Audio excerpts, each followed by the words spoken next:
Oh, damn it.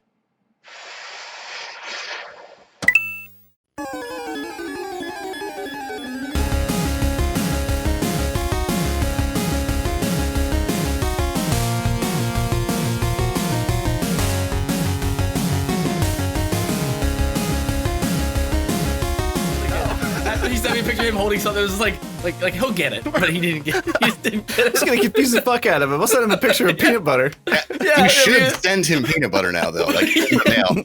Yeah, but not like an actual full jar. Like just open it up and spoon it into an envelope and mail it to him. Welcome to the third episode of the Cynical Nerd. My name is Chris. You can find me on Twitter and Twitch. We'll get to that shit at the end. Today I am joined once again by Scott and Derek. How's it going, Scott? I'm doing good, man. I'm just got back in a couple hours ago from Jim Thorpe. Went to Freddy Fest this weekend and had a great time, man. Yeah? Yeah, got to meet Kincaid. Sick. That's pretty badass. I don't know who that is. I wouldn't expect you to. I wouldn't. Uninformed. I gotta be honest, like seeing him in person, it looked like he didn't remember. I want to be who he was. excited for you, but He's like, who am I? Which ones was I in again? They just stuck me into an SUV and I rolled out of the fucking tarp. How about you, Derek? Man. How's it going? Not too bad. I got a lot of shit to say about all this stuff we have before us today. I'm pretty excited. We have a monster episode because there's a ton of stuff. So the New York Comic Con happened this past week, and they obviously did it remotely. There's a bunch of panels, but I actually didn't even realize it was taking place because I don't know, time doesn't matter anymore in the quarantine. Sure doesn't. So nope. I'm just seeing all these articles coming through, and I'm like, oh fuck, like fuck. So we have trailers to talk about. We're gonna start off weekend review style like we always do. First couple of things are all dates being pushed, so we're just gonna run through them. Just because one, I'd like to mention them, but also because I don't know. I hope I see the Robert Pattinson or should we say Pattinson movie eventually. We at this point I feel like we may never. Patman. Or Patman. Ooh, that's good. I don't know if I like. I feel like we Patman. kind of covered this horse shit last week too. So I feel like we can all just give like a long solemn sigh after we announce all the things that are delayed. I'm good. We'll do. I'll go through them and then we'll do 3, 2, 1. Okay. So the Batman changes release dates to March 2020, and the only reason I even put that there is we all knew it was coming, right? I mean, they had to go on hiatus. I think they were actually just waiting to come back to figure out how much time they felt they were going to need on the end of it, because like all these movies were shut down for months, and then they come back and they had to go back off for 2 weeks because Robert himself got fucking COVID. Thankfully, is okay. So that's pushed back to March 2022. Warner Brothers pushed back The Flash and Shazam 2, of course, because they haven't been able to start filming. So the current Warner Brothers schedule, Dune got pushed back to October 1st, 2021. Thank goodness. The Matrix 4, which I still can't believe is actually happening. December 22nd, 2021. The Batman, March 2022. The Flash, November 2022. Shazam 2, June 2023. Black Adam and a Minecraft movie are both TBD. So, 3, 2, 1. Minecraft movie? Wait, what? Yeah. I saw that in the notes and I was gonna click it, but I didn't have the heart to do it. I missed that. Well, the release date's TBD, so I don't even know if there's been any like. Besides the announcement that it's happening. Hopefully it stays that. It's probably Hopefully they never declare it. I can't imagine a world where that's not just actual shitty in-game footage edited together like a YouTube video style. Like some 8-year-old just fucking cop together his gameplay footage. How smart would that be, though? They would get all the 8-year-olds on the planet to be buying their mothers would be buying them tickets on repeat to watch what's essentially a YouTube parents need to start video. Pulling out, guys. I don't know what to tell you. These kids they're getting dumber. You just know that they're going to try to do it like the Lego movie style and fail fucking miserably. Oh god, you get that same on the chin humor, but it's not going to work. It's going to be just terrible. Your life would have been better spent if you ruined your mother's blouse. Yeah, I mean, on top of all the Warner Brothers films, the Jurassic World Dominion, which I don't give a single shit about, is June 2022. Who cares? Yeah, I mean, I know they have Dr. Grant coming back for it. Sam Neill. Oh, right, they do. Sam Neill. So for that, I was a little bit mild. I was mildly curious to see like how they baited him back in. Money. I mean, yeah, but after Jurassic Park 3, you notice that he like was off the fucking radar for like That's true. 15 years. I just As imagine an apology to all of us, and I accept your apology, Samuel. I appreciate you gave us time to heal and move past it, and we can learn to love and trust you again, Sam Neill. Just don't fuck this one up. I imagine the studio just threw him. It was like that commercial where they throw a line with like $1 attached to it, and they're like, "Come on, almost got you." I got you $1. I think it's more like that bit like back on Jackass where they would put poop with $1 wrapped around it and throw it in the street. You know, like that. A better analogy for Jurassic Park Dominion there may not be. Jurassic World Dominion. I apologize. Yeah, it's like a shit. It's a piece of like human shit wrapped in a crisp 20. Crisp? I'd say wrinkled 20. It's probably. Probably I mean, wrinkled. It's some crime on it a little bit. Lint. Okay, lint from the pocket. maybe not wrinkled, but it's got a curve to it. Like, you know, someone's done cocaine with it at least once before. That's fair. I can agree on that. I love a dollar bill with a story. I tossed in 2 pictures from The Witcher season 2, only because one, obviously being a newer podcast, we never get a chance to chat about them. They're nothing special. You know what Henry Cavill as Geralt looks like at this point, and he looks like that still. Surprise in these pictures. Ciri, the actress who plays her, does look mildly different in her picture, and I think it's because they're leaning more towards the Ciri that we know from the video games. But did you guys watch season 1? We've never talked about it. Did you watch it? Did you like it at all? Big time. Yeah, it was great. Okay. I didn't think it was great, but I thought it was really good. Yeah. And I'm excited to see what they do with it moving forward. Yeah. I feel like they took a lot of risks with it, and hopefully they learn from them. Like, hopefully they know some of the, like not explaining that it was jumping through time. That would seem to be the common thread between everyone. We're like, somewhere around like episode 4 or 5, like everybody's kind of like, oh, this hasn't been linear at all. Like it's been hopping around. Yeah. But overall, I was surprised because I was ready for it to be just dog shit. Yeah. And it was actually pretty good. The combat in that is incredible. Like So the first sword fight you see where he's like in the street. I feel like that was more impressive. That one single shot was more impressive than the entire Long Night episode of Game of Thrones combined. Like it was just so like just everything was better. The fight choreography, oh god, everything, and you can actually see it, which was a big plus for me. Yeah. I'm pleasantly surprised that we're all in agreement. I'm gonna have to start doing like a counter, like how many times we actually are all in unison on something. I very much liked it also, and I like Derek. I didn't think it was like amazing, but when it worked really well, it was really good. And I know it's like a no shit statement, but there's one episode in particular, I don't recall the number, but he's in like an old abandoned castle fighting this monster. He has to stay there overnight, and that whole episode is like just one of like the better side quests from like Witcher 3. Like the episode from start to finish, it's just like he gets a contract, he finds out that the monster's actually some abomination of a daughter from some relationship that went, and I'm like, oh, this is fantastic. Yeah. Anyway. And Henry Cavill is obviously just a fucking national treasure. Yeah. He's like everything that he touches. He generally like, he seems to take roles for things that he actually is, feels some measure of passion for. And that shows in his work. And I think he fucking killed it as Geralt. He really, I think it was great. Yeah. Cool. Well, 100%. Season 2 is coming out. I don't believe there's currently a release date because production, of course, probably got pushed back. But I wanted to put the pictures there so that I could bring it up and make both of you tell me your opinions. So, very nice. Surprise, surprise! Tom Cruise is doing more death-defying stunts than Mission Impossible 7. I mean, look, I think he's got like horseshit ideals, but I like most of the movies he's in. I can't help it. I'm so sorry. Like, I don't like... You fucking should be. You should be so sorry. I don't like him, but like, Minority Report is a fucking banger, bro. Like, let's fight about it. Dude, we're not sci-fi movies. You can't be a sci-fi fan and not love Tom Cruise. I know. Like, not Tom Cruise as a person, but just the films that he's in. Yeah. I can relate to that. Every time you're like, oh, I'm sorry, but Minority Report was pretty good. Like, I just feel like every time I see like another article about him doing like these crazy stunts, all I can think is this man wants to die. Oh yeah. Death is his only way out of the Church of Scientology without them like putting pictures of him in fucking John Travolta 69ing on the dark web. You know what I mean? Like this is the only way this man can escape the church. They're 100% torturing his children. Oh yeah. Like he either like when's the last time you guys saw Katie Holmes? Like she's definitely in chains eating gruel. You know what I mean? Or maybe she's eating her own feces. Gruel sandwiches. Yeah. Gruel burritos. Like I don't know. Like I feel like I don't really see Tom Cruise anywhere unless it's on set either. Like he ruined Oprah's couch and then he just disappeared.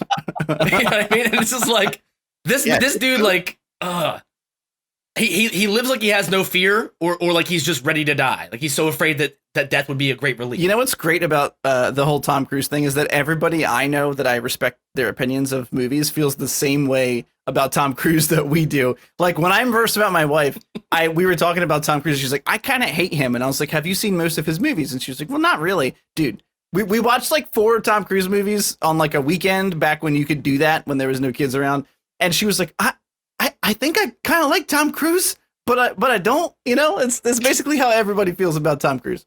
Yeah, he's a huge piece of shit, but he happens to be, he gets all the best scripts. Maybe that's one of the perks of being in the Church of Scientology. Oblivion, just fucking, man. Oblivion was good. I forgot about Oblivion. Fuck, dude. Yep. All right, moving right along. We love hate Tom Cruise. Mostly hate. MODOK. I didn't know this was a thing. Yeah. Okay. I didn't know this was happening. They're making a stop motion animation show going to Hulu. It's MODOK. Patton Oswalt is the man himself, or should I say the MODOK himself.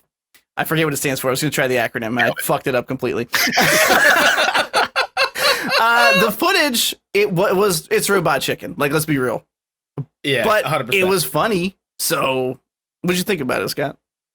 I mean, I'm really excited for it, just because, like, I mean, everything we've seen come out like that's like officially like Marvel lately, with the exception of like maybe a handful of like shit like Deadpool, like all of it takes itself so super seriously.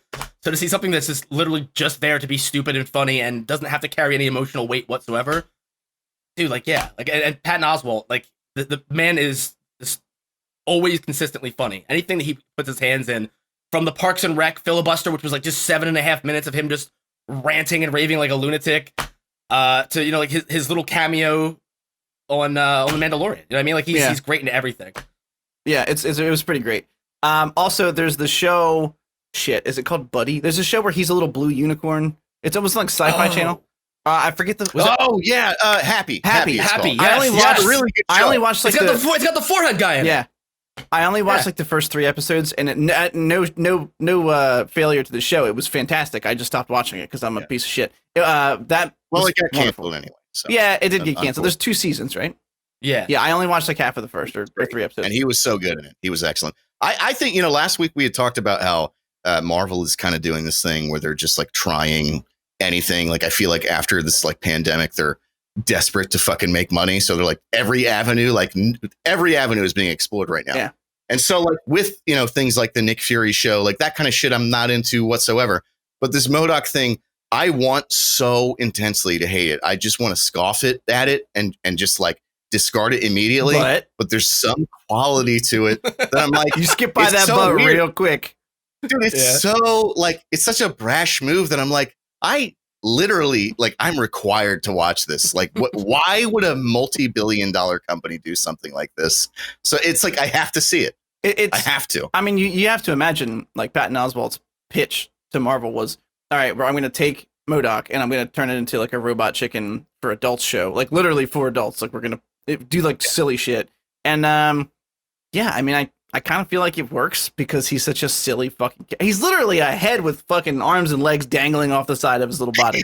Like, and which is also what Patton Oswalt is. Oh my God, loud dog barking. Talk about the footage while I mute my mic.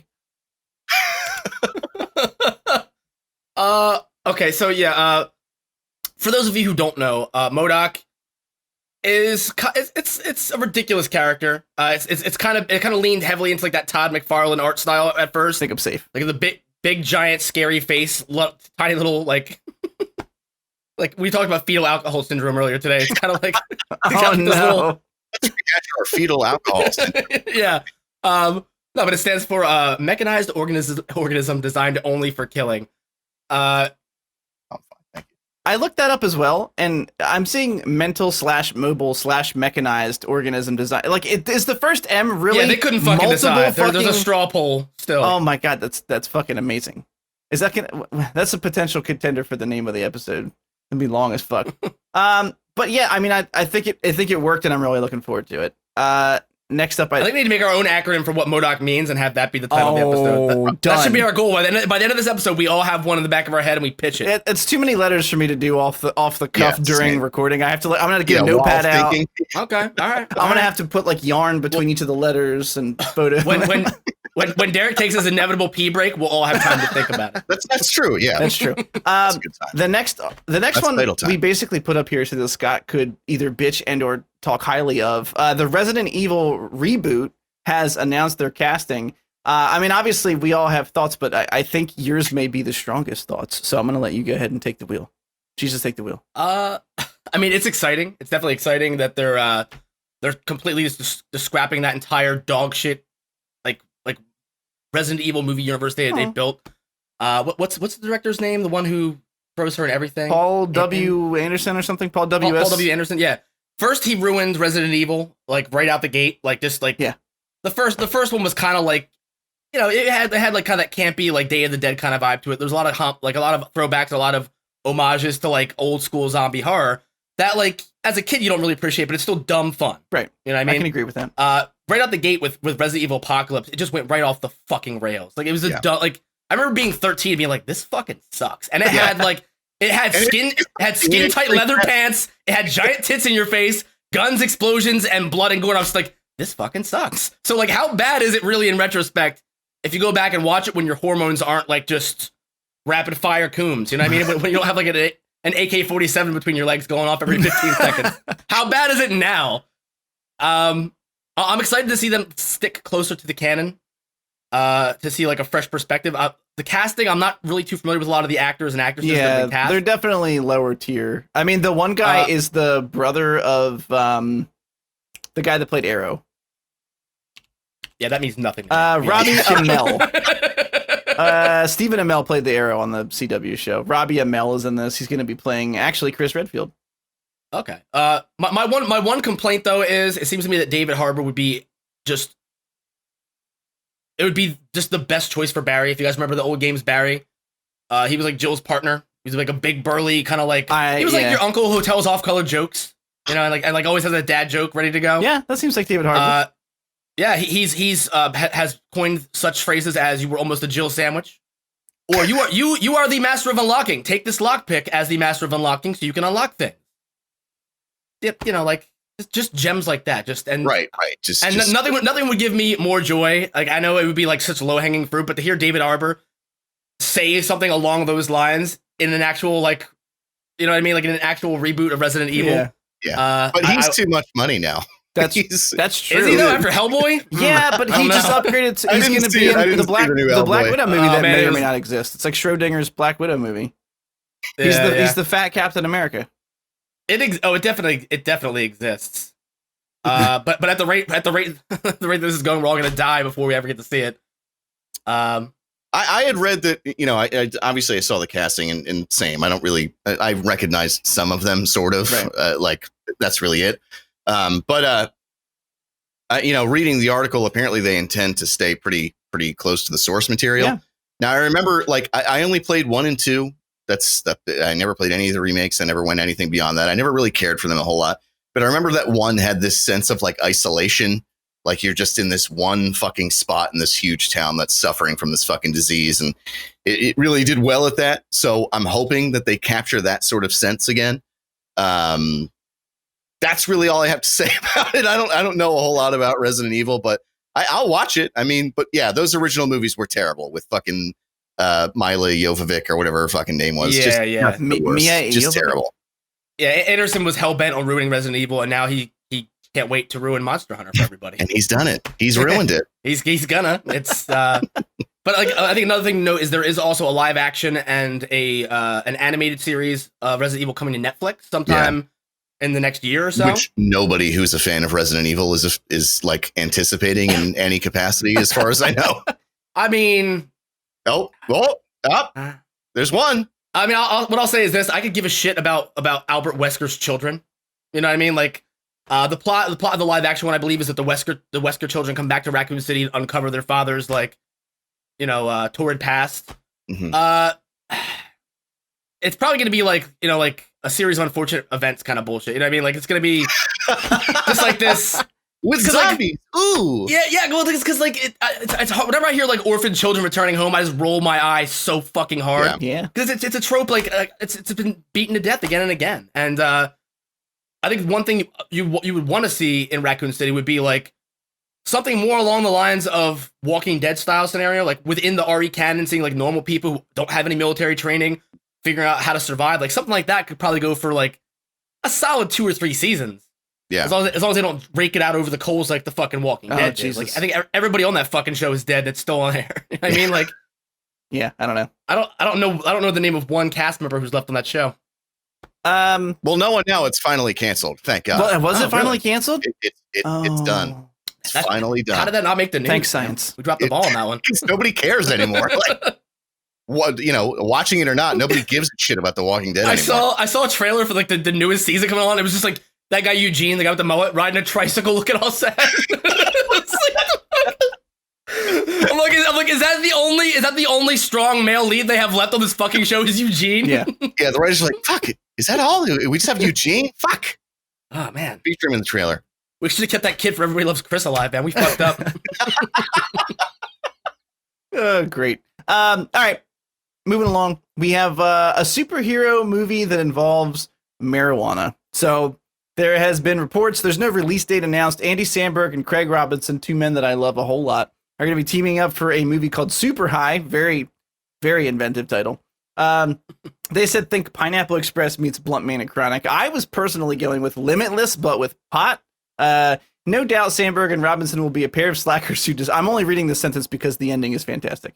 No doubt will be a pair of slackers who decide to become superheroes with the use of some magical jazz cabbage.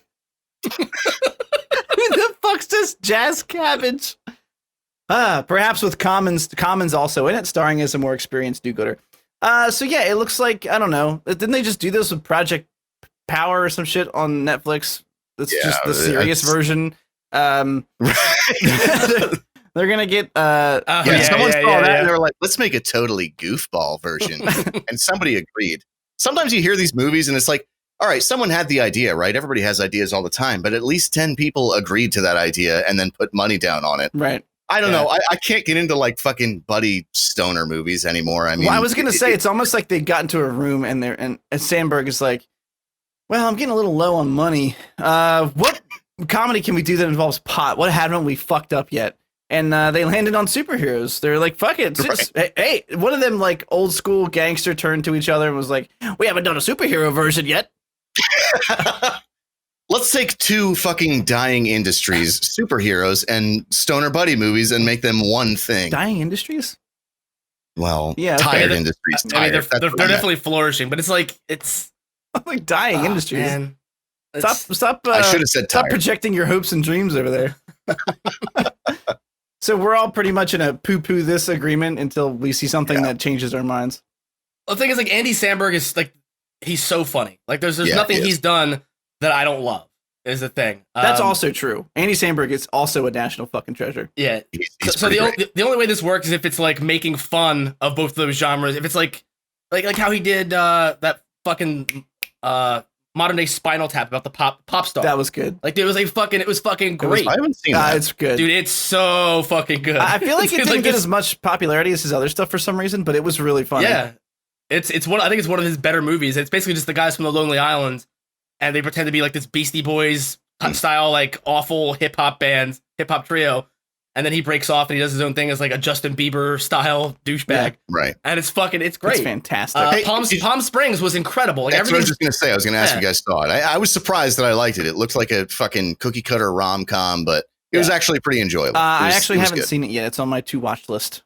Oh, dude, yeah, do it. And even like Brooklyn Nine-Nine. That's a good show. As you know, like there's plenty of divisive topics surrounding police in this country right now, but still I feel like everyone could sit down and watch that show.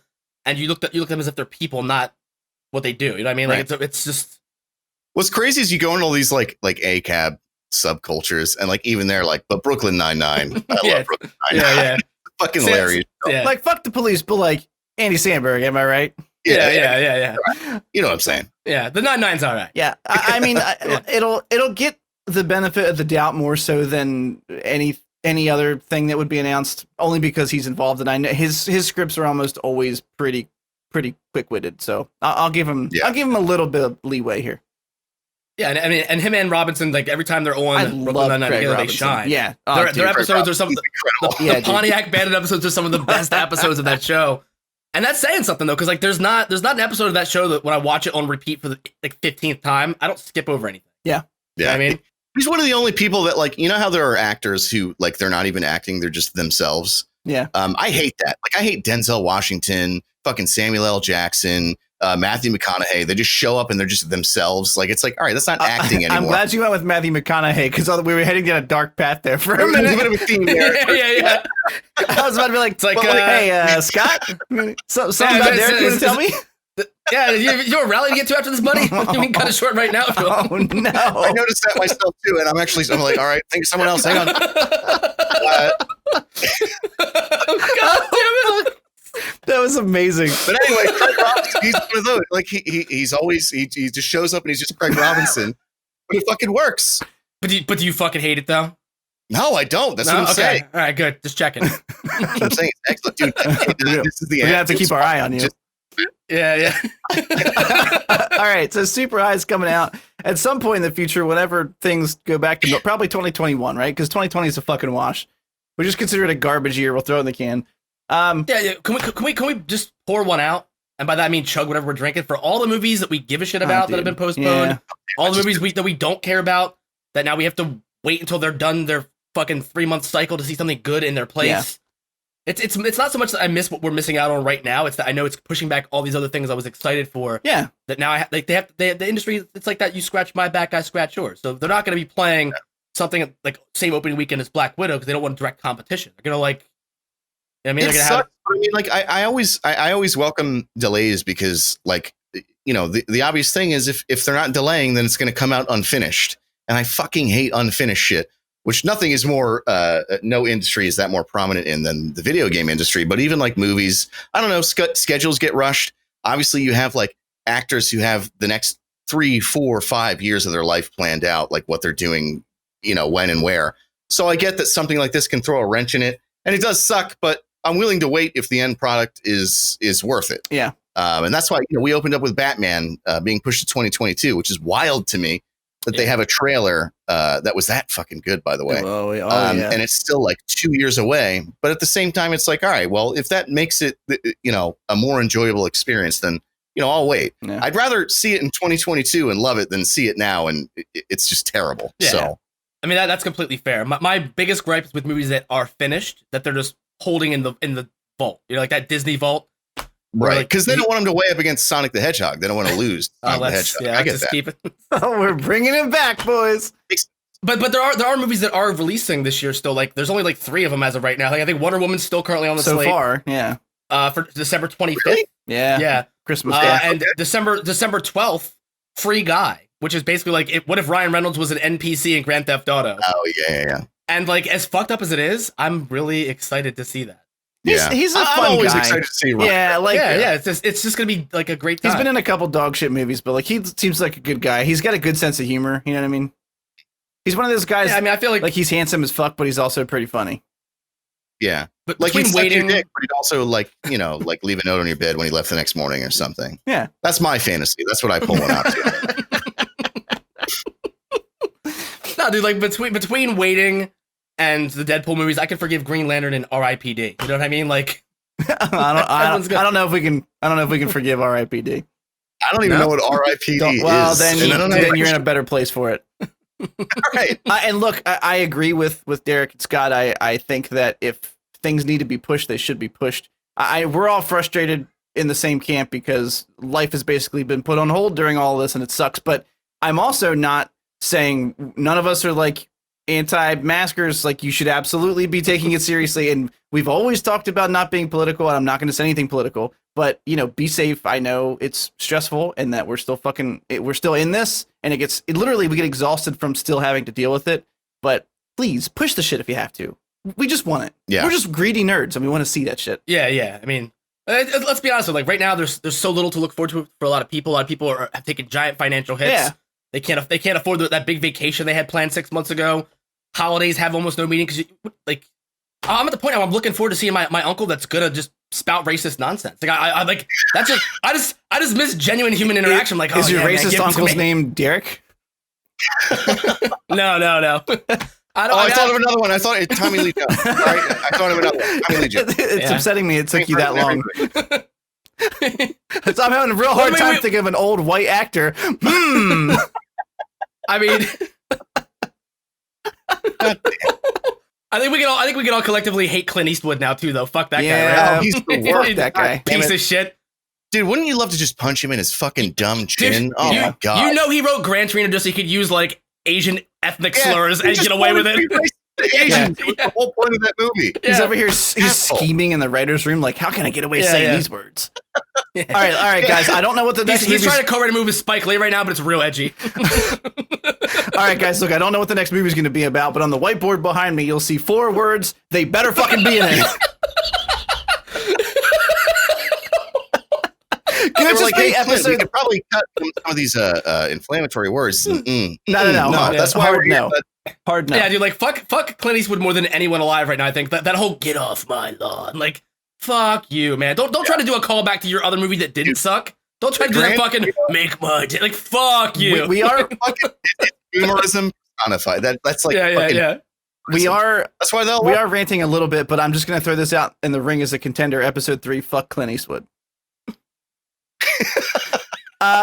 It's a strong. Next news article is there's going to be a Green Lantern series going to HBO Max. Plot details revealed. Plot details are pretty loose. So I'm bringing this up again only because it's news that happened quite a bit ago that has now had some sort of a confirmation. It's actually got a green light.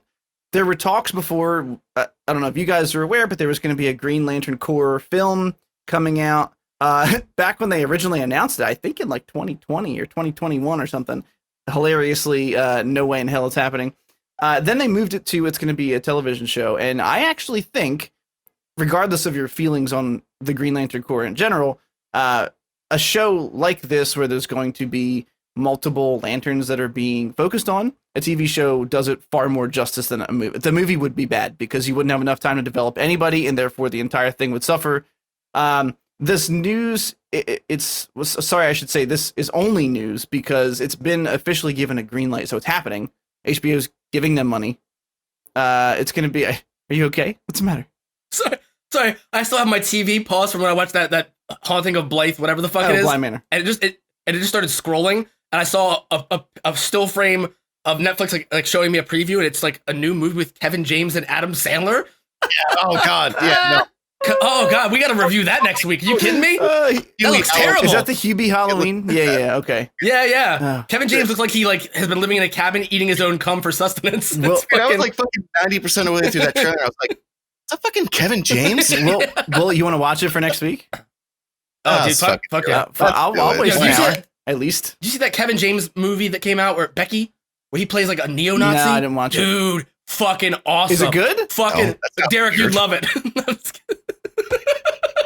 Oh, cool. We're shifting. Scott likes neo-Nazi movies. Anyway. I almost spit out my fucking Red Bull. No. No, but it's about like this little girl, and I guess like Kevin James is just like it's Kevin James and a bunch of other guys who all look like cliche white supremacists. Like eye patch, face scar, swastika tattoo on the back of the head. And for some reason they're trying to get into this. It's basically Home Alone, but a horror movie. It's fucking incredible. Nice. It's so good, dude. All right. A big recommend. Big recommend. Anyway, finishing up real quick. They're gonna have Lanterns Guy Gardner, Jessica Cruz, Simon Baz, and Alan Scott, which is Earth's first Green Lantern, who, true to the comic books, is a gay man, and many more. So they're gonna have fan favorites like Sinestro Kilowog. It's gonna be a TV show on HBO Max. Do you guys give a shit? I actually do. Okay. Not like terribly. Like I'm not like I can't wait for it or anything. But I know that Green Lantern is actually one of the DC characters that has like a just fucking dense amount of lore behind him. A lot. Yeah. And I never dipped in because like like every presentation I've seen has been awful. But every comic book fan I know has been like, no, trust me, like that's not representative of how great it is. And it's always been convincing enough that I want to know, but just too lazy to put in the effort to start reading comic books or anything. Fair. So yeah, any new thing, I'll check it out. I have a few questions. Okay.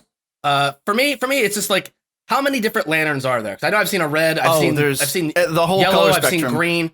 Yeah, so they just have like a whole Roy G. Biv thing going on. Exactly. It's like a giant intergalactic pride parade. Yeah. I'm here for it if it's. I know that sounds like I'm being, but I honestly I'm here for it if it's a story about strike 2. Yeah. Oh, dude. I'm canceled 34 minutes and 15 seconds into this episode. No, but I think it is cool if we're gonna see a lot of different lanterns interacting. Yeah. Because I don't really give a shit about Hal Jordan or one person's perspective. Like you said, there's so much lore to dig into. Right. I can get behind it if it's gonna be a grand scale kind of thing where, like we talked about before, like you see personal stories, but to give you a much bigger picture through these different people's experiences, and right. like that kind of thing. That's why it sounds interesting to me. Yeah. It could be cool, but I'm still struggling to give a fuck about the Green Lantern. They specifically didn't mention Hal in this listing of lanterns, which is telling for me. I think that's a good thing because it shows me that they truly want to focus on the core as a whole, as opposed to like the guy everybody fucking knows. I'm looking forward to it. At least I'll be positive about it until it does something terrible. We'll go that route.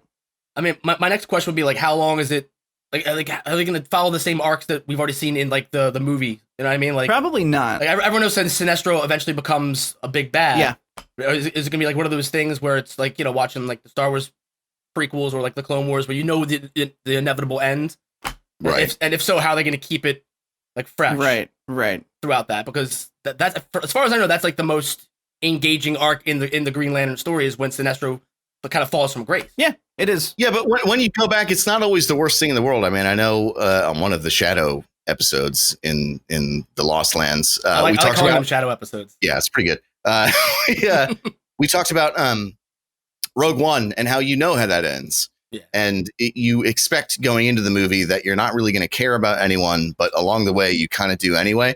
I agree with you that most of the time when they do something where the outcome, it's pretty shitty. Yeah. But it's not like an automatic to me. It doesn't discount it immediately. Right. That's fair. I think that's fair. Yeah. I do think one thing about Rogue One though that makes it stand out from a lot of other times when they do things like that is we were expecting it to be more of a Star Wars popcorn movie still, like something in the vein of like Force Awakens or even the prequel.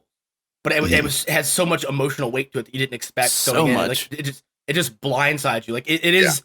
It is the Saving Private Ryan of the Star Wars universe. I was not emotionally prepared for them all to die. Like I was like, okay, that's like the big dick move from Disney if they actually let them die. And then when I realized they were gonna, and you realize they're trapped on the beach and they're just looking at the fucking explosion coming, I'm like, oh no. Yeah, dude. Yeah, every death hurt more than the previous. Yeah. Like it was just terrible. Yeah. We have one trailer to talk about, 2 pieces of news before we get into our main topic. So The Stand from Stephen King is being made into a series on CBS All Access. It's coming out December 17th. There's a trailer for it. Can we push that to 22? Can they push that? Can we get something else? Can we push that to 2022, please? Can we swap it out for something else?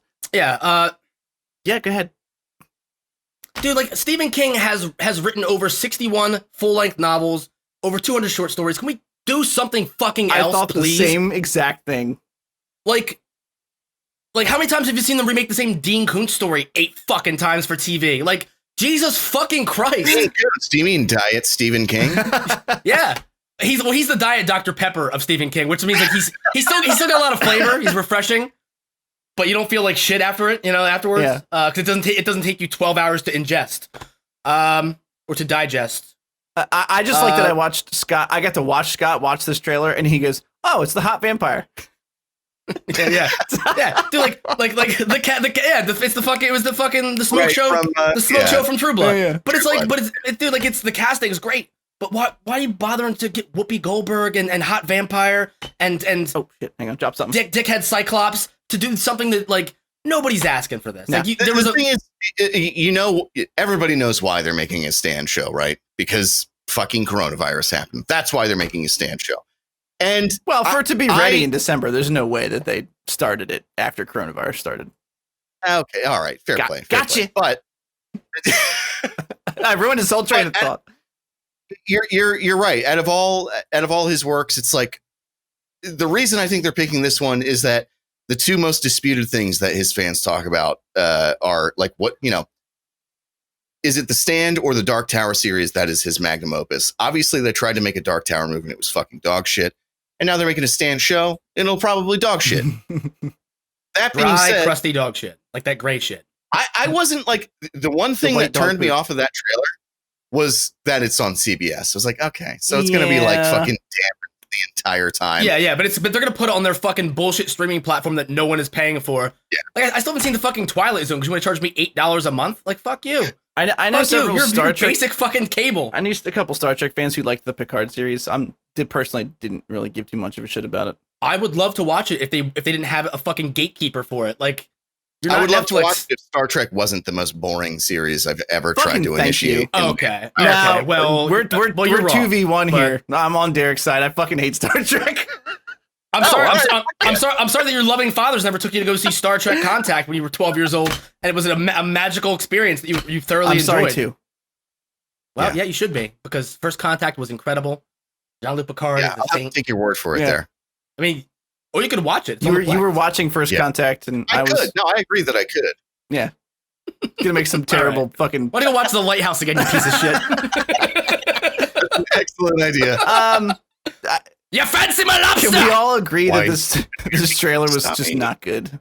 Yeah, it's. I wanted it to be, but like every time Whoopi Goldberg was on screen, it's like, oh, she's still a thing. Okay, that's all right. So you didn't like it every time you saw Whoopi Goldberg. God damn it! Come on, stop. That's not good. It's not good for this cast, man. Yeah. You can't be saying you should have let us know before we went on air that you had these problems. We're kidding. Derek's not racist. Jesus. We should probably stop playing the jokes. Someone's gonna believe it. I'm gonna just move along because the trailer is garbage, and I don't even care to bring up specific examples. I'm not looking forward to it. I'm sad that it's on CBS All Access. I was actually hoping they would make it into a mini series on like Netflix or something. When I heard CBS All Access, I was like, fuck. Yeah, I'm glad it's on CBS All Access because I don't have to worry about fucking watching it. I'm not paying $8.99 to watch this. I don't want it anyway. Next up, we talked about this, I think the first episode. We got some High Republic new details for the Star Wars series. We got, there's a couple reasons I brought this up. One is because they painted a much clearer picture of how the first couple of releases are going to tie together. Oh, I heard that. That sounds delicious. Mm-hmm. Ain't no laws, baby. Which flavor you got there? Oh, I got that tangerine, son. That tangerine. Mm-hmm. He's drinking a White Claw. For anybody not watching the YouTube version, that is 2 carbohydrates per can, 100 calories. Hashtag sponsor us, White Claw. Charles, I don't know how to pronounce his last name. Charles S. will kick off the High Republic launch with his novel Light of the Jedi on January 5th, which I will be getting in audiobook format. There's also an illustrated middle grade novel called Test of Courage by Justin Ireland arriving the same day. There is a young adult novel by Claudia Gray coming out in February called The High Republic Into the Dark. And sometime later, there's going to be an IDW comic series called The High Republic Adventures, and a Marvel series as well called Star Wars The High Republic. So there's a ton of shit coming together. I'm pretty excited for it. I have very much enjoyed it since they kind of trashed the old canon, which made me a little sad, but I was also excited to see how they bring some of those elements back in that they loved, like how they've integrated Thrawn. I have bought like every Star Wars book that I cared about on audio versions because they have great voice actors reading them, and it's been it's been a good time. Not voice actors, sorry. It's usually one person, but he does all the. I forget his name. It's like the same fucking guy, but he does voices and shit, and it's really great to listen to. Yeah.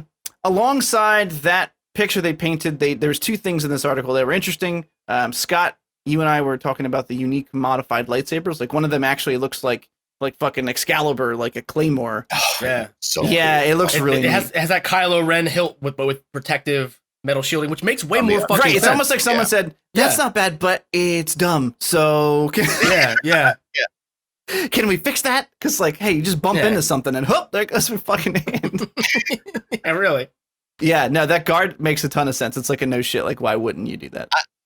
Everything that's in that article seems super cool. Like they're exploring it in different ways. I love how the one guy apparently basically sees the Force as music, sees different people as different instruments and different tones. There's like a Wookiee Jedi, which I don't know. Has there ever there anything that I have, but they've all been like that? comics and shit, like nothing. Right. Okay. sees, the Force as like a gigantic forest of which she is just like a leaf on a single tree within. And apparently there's that same Wookiee Jedi has like a fucking gigantic lightsaber. Like that people can't lift? That's badass.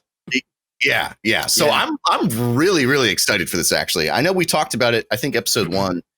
And I was excited then. And upon reading that, I'm even more like, I think I'm even going to pre-order that for January 5th, because it seems like they're kind of taking unexplored avenues and drawing them up. So, I'm glad you literally segued into the Force conversation that we were going to do. So that was a good jump. Like I saw you smirk, Scott, when he was talking about it, and it was such a cool concept just to hear them say things like that. Like we all are different instruments. It's never been explored. Yeah, in like the orchestra of the Force. It's always been like this, woo, like this fucking weird bullshit, like mystical, like. But it's cool. It's cool to hear them like describe it like from their own personal, unique perspective. I do feel like a lot of these names, they just picked shit out of a hat. Like, it all means nothing to me. I've been doing that since the beginning, dude. Yeah. But these are all specifically novels and comic books, right? Currently, so far, novels and comic books. So they there's a couple examples that I know you did 2 of them already, but there's Keeve Trennis. That's not bad. I mean, that's someone you went to Star Wars namegenerator.com and kept hitting the button, and they were like, good enough. Keeve Trennis sees the Force as a tapestry with different threads that weave throughout the galaxy. That's more of an obvious one, but like the tree in the forest for the Wookiee thing is cool. The river one was really cool. I thought a tiny stream joining the river and then flowing to the ocean. Yeah, there's a lot of that was a really cool imagery. And there are like no shit examples, but it like you said, it feels like they're really putting a lot of thought into the way they're expanding the different views, because it's going to be a time when the Jedi are extremely prevalent, and there's going to be a lot more ideas out there about what they're doing, how they're connecting to the Force. Plus it's just cool to take a 50-year-old franchise and to freshen it up a little bit, like make your Jedis see things in a different way. Right.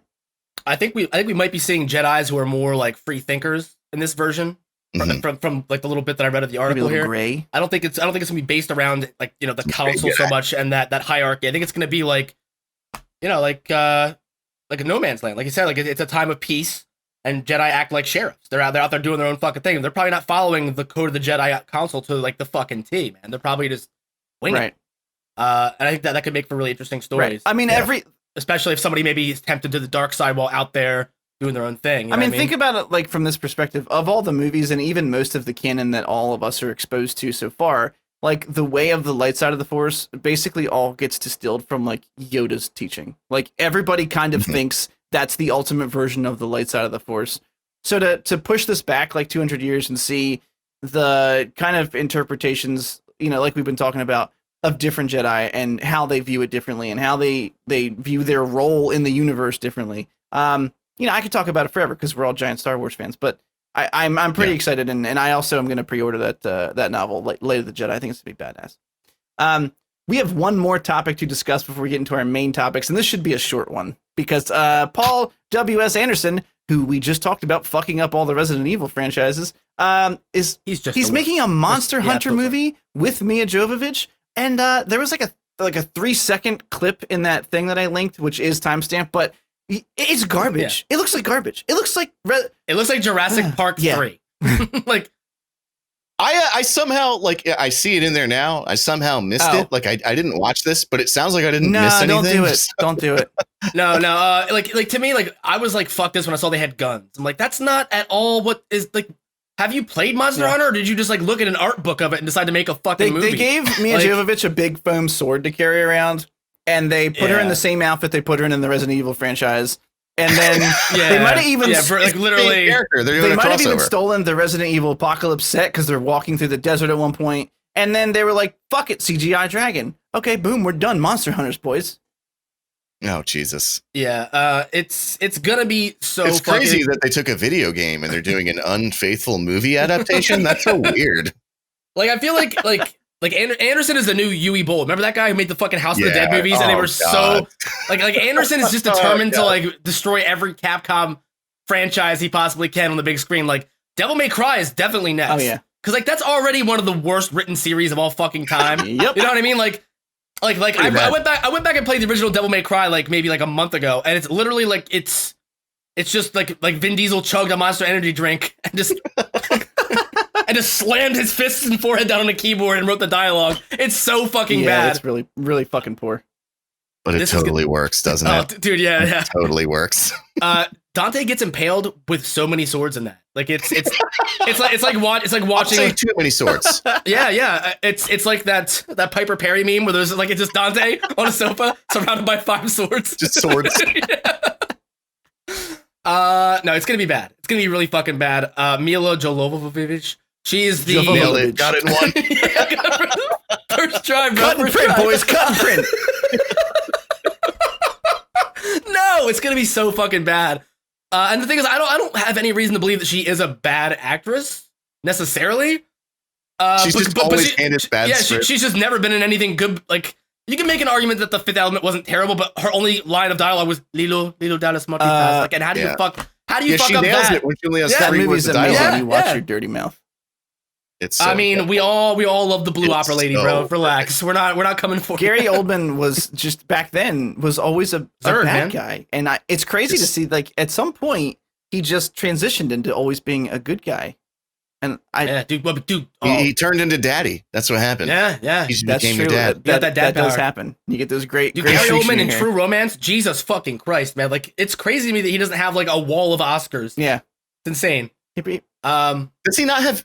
He doesn't have any, does he? I I don't. don't think he has a single I Oscar. don't think he does Let me either. find out. Gary Oldman Oscars.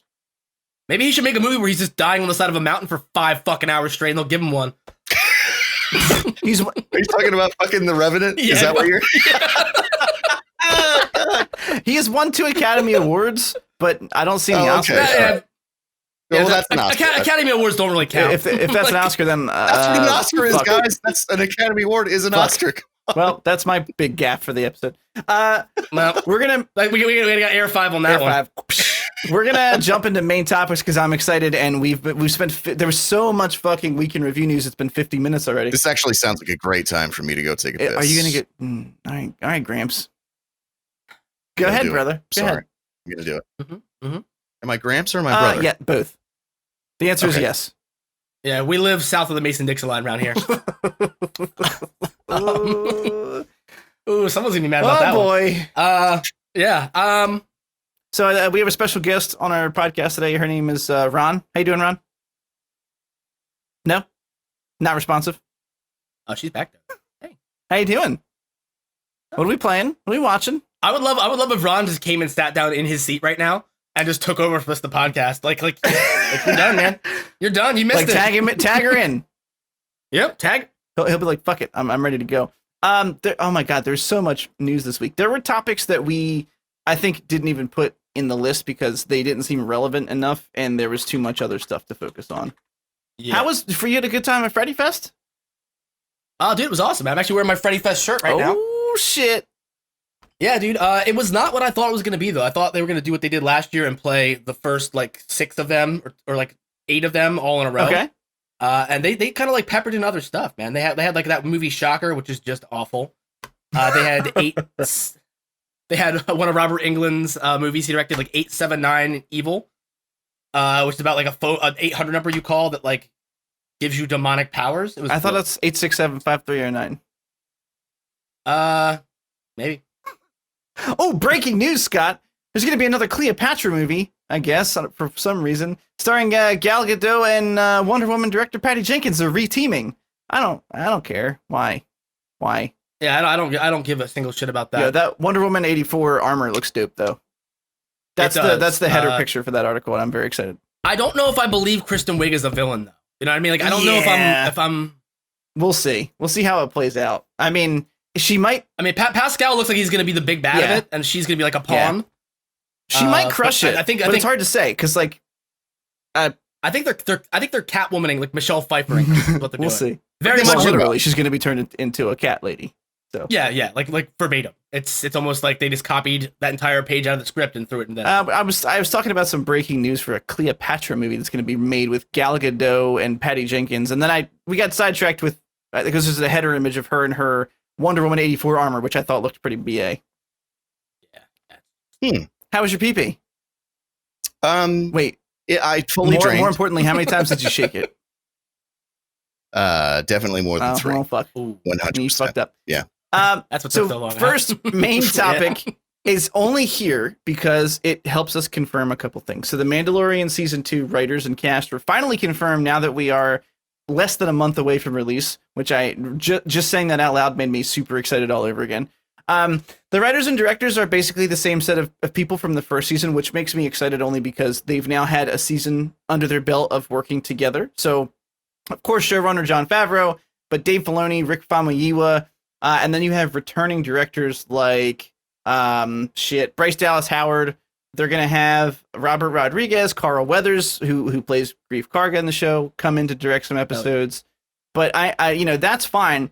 The important stuff here is that they've officially confirmed the cast. So they've confirmed for the first time, which seems crazy to me, that Rosario Dawson will be joining the cast as Ahsoka Tano. They said she will be Ahsoka Tano. Man. Sasha Banks, Timothy Oliphant. Timothy Oliphant was confirmed to play a character named Cobb Vanth. Fucking love Timothy. Dude, yeah, right? He does no wrong. I'm gonna tell you boys a little secret here that I knew, but it might be mild spoilers. Do you want to know? I mean, for Mandalorian, if it's spoilers, we probably shouldn't. It says it in the announcement, so. Oh, then it's free knowledge. Let them ropes fly. Also, if you don't want to know anything, turn the fucking podcast off. For just a second, skip ahead 20 seconds. Cobb Vanth is going to be a character who's wearing Boba Fett's famous armor. So I think he gets recovered from the Sarlacc pit. Also, we know that Tamira Morrison is going to be in the show as Boba Fett. Maybe you guys didn't know that.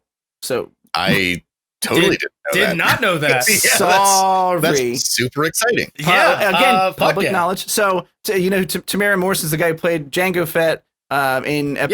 So he's coming back. Obviously makes sense because it was the fucking clone of him to play. So I'm thinking he escapes the fucking Sarlacc pit.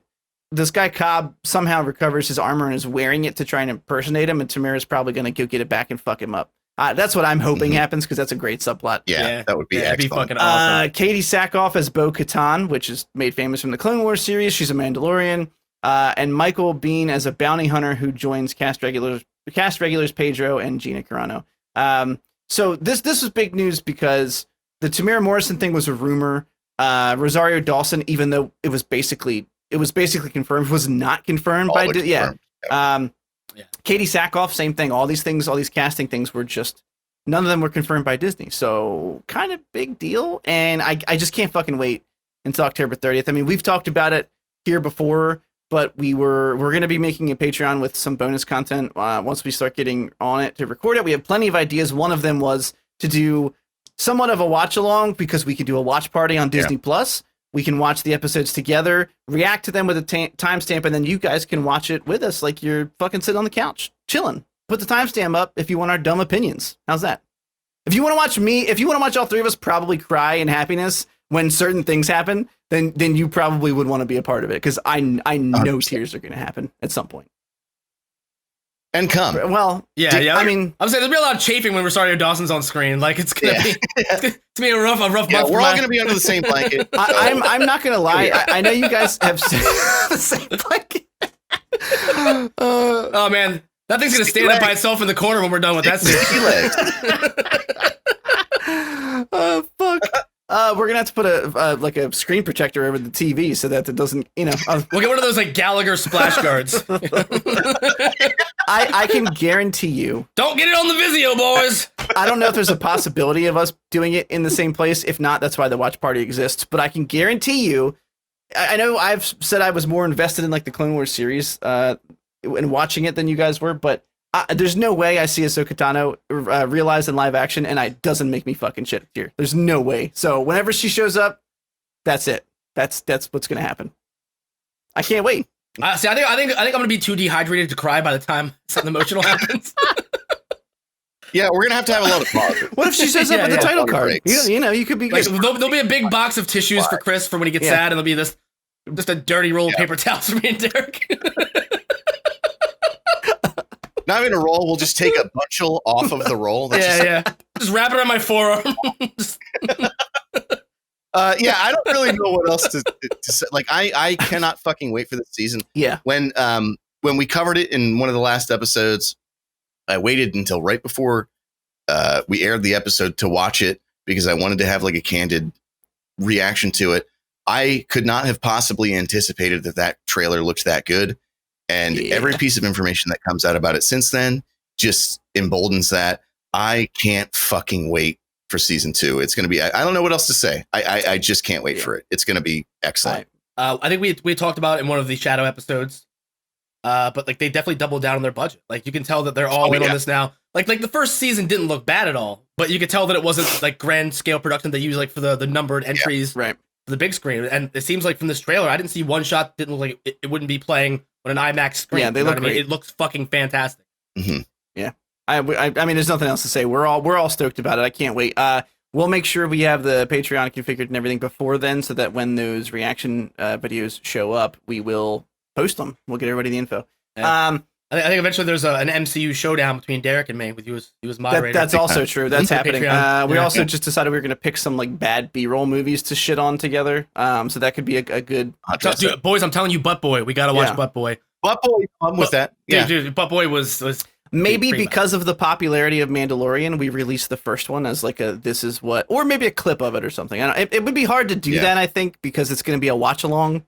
Nah, it should just be Patreon. We can release a clip of the other stuff. As like a here's what's going on Patreon. The next thing up is something that I got to watch Scott's giddy expression. This is for the second thing that happened.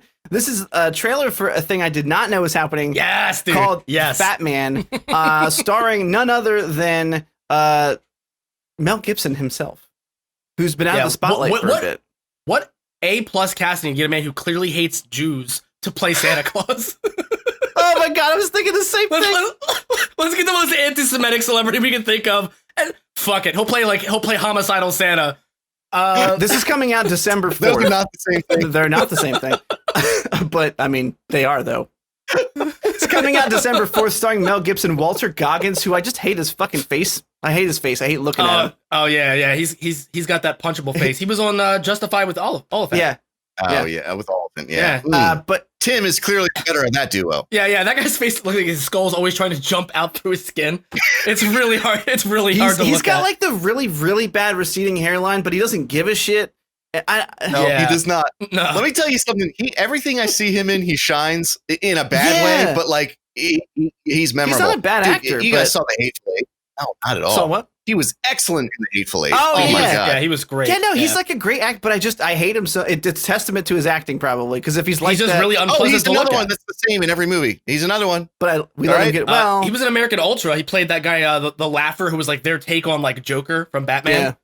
That horrible Jesse Eisenberg movie where for some reason he's banging the girl from Twilight. Yeah, I haven't seen it in a while, but I remember seeing it and being surprised how not great it was, but like actually not terrible it was. It was like a stoner action movie. Yeah, that's like it's like if Pineapple Express had a stunt team. It's basically what that fucking movie is. Like Super High or whatever the fuck. Yeah, exactly. You basically just capitalized the keywords you would put on YouTube for that trailer, like stoner action movie. That's like, what did you think of this trailer, Scott?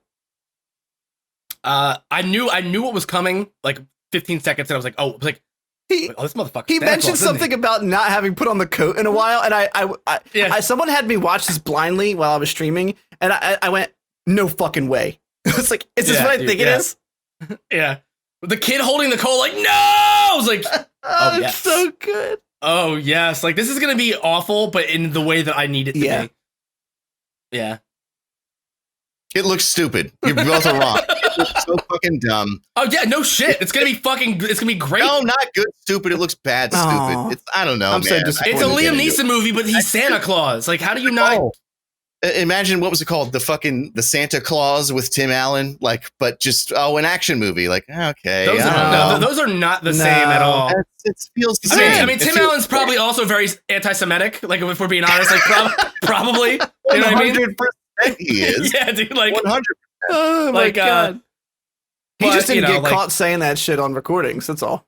Dude, it's not because it's Mel Gibson. Look, Mel Gibson's a piece of shit, but I love Lethal Weapon, my man. Like, I can't stop myself from loving Lethal Weapon. Yeah, but he pretends to have a black friend in that movie, so it's like it's a little bit more. Get a little bit more leniency. Jesus Christ. Yeah, we're not pulling any punches on Gibson today, dude. Fuck that guy. Yeah, fuck Gibson. Fuck you and your Passion of the Christ guilt trip, you fucking cunt. Yeah. You fucking cunt. I had to watch that in Sunday school. I was 12 years old. You're a cunt. Yeah, let's not pull any punches. Mel Gibson, we all hate you. But yeah, you are the worst. But you're an actual. But at least but 2/3 of us think that movie looks pretty fun. So yeah. Whatever. Yeah. A broken clock is at least not a cunt for a minute a day, or whatever the saying is. That's exactly how the saying goes. Yeah. Yeah. That's how it goes. I think I nailed that one too, guys. I'm not at all. You're crushing it. I'm not at all like off or hungover today. It's not at all visible in my perspiration. You're like 3 for 3 for nailing those sayings. Yeah, dude, I know. It's like I'm a book of 4 for 4. This man cannot stop. He will not. You're just winning all the time. I should have taken a 2-hour power nap instead of a 1-hour one. I think that's pretty fucking clear right now. You're good. All right, so we're excited about it. He's not. You kind of poured some water on my excitement fire, but that's okay. Yeah, well, but what about it? What about it? Are you not like what part do you not like about this? Exactly. The entire part, just the whole premise. Like, okay. what if Santa was you tried to kill Santa? Like, what? I don't care. It's just some ideas are How'd you good. feel about Death to Smoochie? Oh, Death to Smoochie's really good though. Oh, it's the same fucking thing. It's the same fucking thing. It's the same fucking thing. You wasn't fucking Santa Claus. No, but he was Barney. Yeah, dude. But both of those things aren't real. You know what I mean? So it's like it's the same fucking thing. That's actually a fair way to frame it, but I enjoy that. I'm very thankful that you accepted that. That was a good analogy, by the way. Yeah. Pretty good. Top notch. It's hard to argue. Top notch. 5 for 5. Oh, man. So, all right. I think we'll move on since Derek hates it. Chris keeping score. Chris is. Derek dampened our spirits on that one. No, he can't have it. It doesn't count. We've been getting like a weird drip feed of Spider-Man 3 news over the past couple of weeks with the Electro thing and all that stuff. And now we've got word that the new mentor figure for Spider-Man in this film is going to be Benicio del Cucumber Patch, Doctor Strange himself. And I don't. You mean Bendy Straw Cabbage Patch? Yeah, I did. Bundy. Benadryl. Yeah, exactly. Yeah. Did you say Benadryl Cumber Pot? That's fucking good. Bundy Town Cucumber Dick. So I don't know. I don't care, I guess, is really where I'm at with this news. Like, what? Same. Wow. Hey, look at that. Oh, we can just keep this one rolling because I don't give a fuck. Unanimous. It's not a surprise at all. They already announced that when they announced that they were bringing back Jamie Foxx. Yeah, I mean, there's like you said, I had held out hope when we talked about the Jamie Foxx thing that because he said he wasn't going to be blue this time, which you shouldn't even have to say. That's just how bad Amazing Spider-Man 2 is. Guys, I'm not going to be blue this time. Dude, but don't worry. I went back and watched it after we had that conversation. Yeah. The part where he has like a giant mural to Spider-Man on his fridge and he's like taking out his own birthday cake that he made for himself and he's like talking to Spider-Man. It wasn't even funny bad. It was just like profoundly sad. Yeah, so Jamie Foxx is no longer going to be he's no longer going to be a Meeseeks in this movie. Thank you. I was proud of that. But you know, will he be Fumbles McFudley though? Will he be the bumbling idiot who's just on roller skates the whole time falling down for no fucking I would assume not. I assume McFudley was just killer. That was I assume Jamie Foxx was so mad at his like the way Amazing Spider-Man 2 came out that he was like, I need another up to bat for this. Like, you got to give me another chance. Yeah, but he looked in the mirror in that makeup with the fucking comb over and still walked out onto the soundstage. Like, he could have said that's no. True. You're Jamie Foxx. You have fucking pull it. You fucking pull, bro. Why couldn't he have just been like a normal looking Jamie Foxx who was like kind of maybe meek, maybe like walked all over a little bit? Yeah. Instead of meek, he was a me-seek. I'll be here all week trying the veal. So we have. So like I was saying, I was holding out hope last time that maybe it was just a recast, right? And they're just giving him another up to bat at Electro, and it wasn't going to be. But no, look, Doctor Strange is in it. We know Jamie Foxx is coming back. There's no fucking way this is not multiverse related, and it's just we're doubling down on confirmation that all these new properties in this upcoming Marvel phase are going to be dealing with the multiverse. And I don't know. Look, I know that both Marvel and DC have done multiverse stuff, but me personally, maybe it's because I'm a DC fuckboy, I've always felt like it had a better place in DC the official term? DC fuckboy is my official. That's under my title at work too. I thought I was a fuckboy. I thought it was the Marvel fuckboy. Is it like what's the equivalency? Can't both be fuckboys. Yeah. No? I mean, like I have the trademark on the fuckboy with an BOI. Okay. All right. I'll just. I mean, but you're BOY. You can be fuckboy RD. Okay, I'll be fuckboy RD. So I'm just right. me personally. I've always liked the DC multiverse stuff a little. I felt like it fit that universe better for some reason. I don't have a real concrete answer for why, but I don't know. I don't know how I feel about Marvel doing it. And to be honest with you, DC fucked up so bad that now they have to lean on the multiverse stuff moving forward. But it feels better for them, whereas Marvel doesn't need to do that. I don't think, and I don't want them to. I don't know. What do you guys think about it? I think it's, you had said last week that it's basically with Into the Spider-Verse that it reeks a lot like they're seeing that success and thinking what was good about that was a multiverse, which is not what was good about. I mean, they did it well, but it's not the thing that defined what made it so successful. And again, we're talking about how Disney is it just seems like they're trying everything right now, and it's almost desperate a little bit.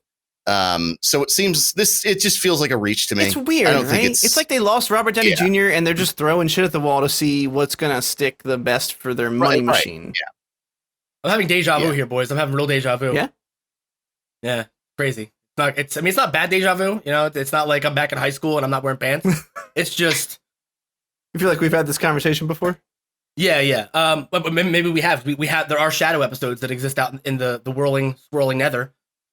Which is where I feel like the DCEU is better placed. Is just in oblivion. Like if it's so bad that you have to jump into multiverse, which is like again, that's not just the point of this conversation. Stop shitting for no reason. No. But it applies to both though, because fair. like if the MCU goes multiverse and I have to look at fucking like, and we've had this conversation. Like I say Toby was a great Spider-Man. I think Andrew Garfield was the best Spider-Man, which I know like those movies were dog shit, but his portrayal of Peter Parker and Spider-Man, great. I thought he was fantastic. I like Tom Holland, a very close second. And Spider-Man 3 for me puts Tobey Maguire in third because it's an entire movie where I cringe. Like, dude, I was cringing so often I looked like I was Michael J. Fox. I'm not starting the Spider-Man fight right now because we still have 2 shows to review episodes for, but I disagree, and we'll bring it up. We'll do a Marvel fight episode. I'm just saying, like, for me, like, I couldn't hear you, but I don't know if your mic's fucking up. No, his mic's fine. The program we use will dim somebody if someone else is talking, but the audio tracks will be fine. No worries. Continue, Derek. I just said small baby boy Tom Holland. That's it. I like that we all stopped and it was completely irrelevant. Yeah. No, like my thing is like if the MCU does go full like multiverse theory, I'd have to like look at these other actors and remember all the flops they were in, all the movies that like I was glad to see them wipe the slate clean and have a new Spider-Man simply because like the other versions didn't do it for me. Like some things worked, the big picture didn't. I would be a hard like 180. I'd be on Derek's side on the fuck MCU train. I would lose all interest, any and all interest, if I have to like acknowledge and deal with all these things that should be compartmentalized and like just left in the past. Like they don't need to be a part of the story anymore. Yeah, they don't belong there. Fair. All right. Any final thoughts on Doctor Strange and Spooderman 3? No, nothing. Benedicio. Go ahead. That's it. All right. Benadryl. Yeah, it's easy. The first one. When you get the second one, oh my God, all of my creativity has been fucking used on Benadryl. We all forced ourselves to watch The Haunting of Bly Manor episode 1 for this podcast. I don't know that Scott ever actually made it through the whole thing. Did you finish it? I watched that 3 times since I came home from Jim Thorpe, guys. The first time, I'll be honest, I was still so hungover I fell asleep about 20 minutes in. I watched it in its entirety at least one and a half times. That makes no sense. I watched it like over the three sittings. I've watched at least 1.5 playthroughs of the episode. I don't know why. And it's not good. I don't know why you're torturing yourself. I don't know. Derek, you watched. I got wet brain, boys. When you're hungover, your IQ drops by 10 points. It's a science. You watched that first episode too, Derek? Yeah, you know what? I watched the I watched the recap of season 1, which I didn't know was the same show, A Haunting of Hill House. Well, they're not. I don't called. think they're related at all. But No, they're doing that They're not. anthology Yeah. bullshit where they bring back the same actors to confuse you for no reason. right. They're doing an American Horror Story for some fucking reason. We already have one of those. We don't need any more. Yeah, please. But I actually watched that because people were talking about it when it aired, and there were things I liked about it when it aired, but ultimately it just seemed like a horror soap opera, so I kind of fell off of it. That being said, watching the recap, it actually did seem pretty interesting to me, and I might go back and watch it. Probably not, Nah, but don't do it. yeah.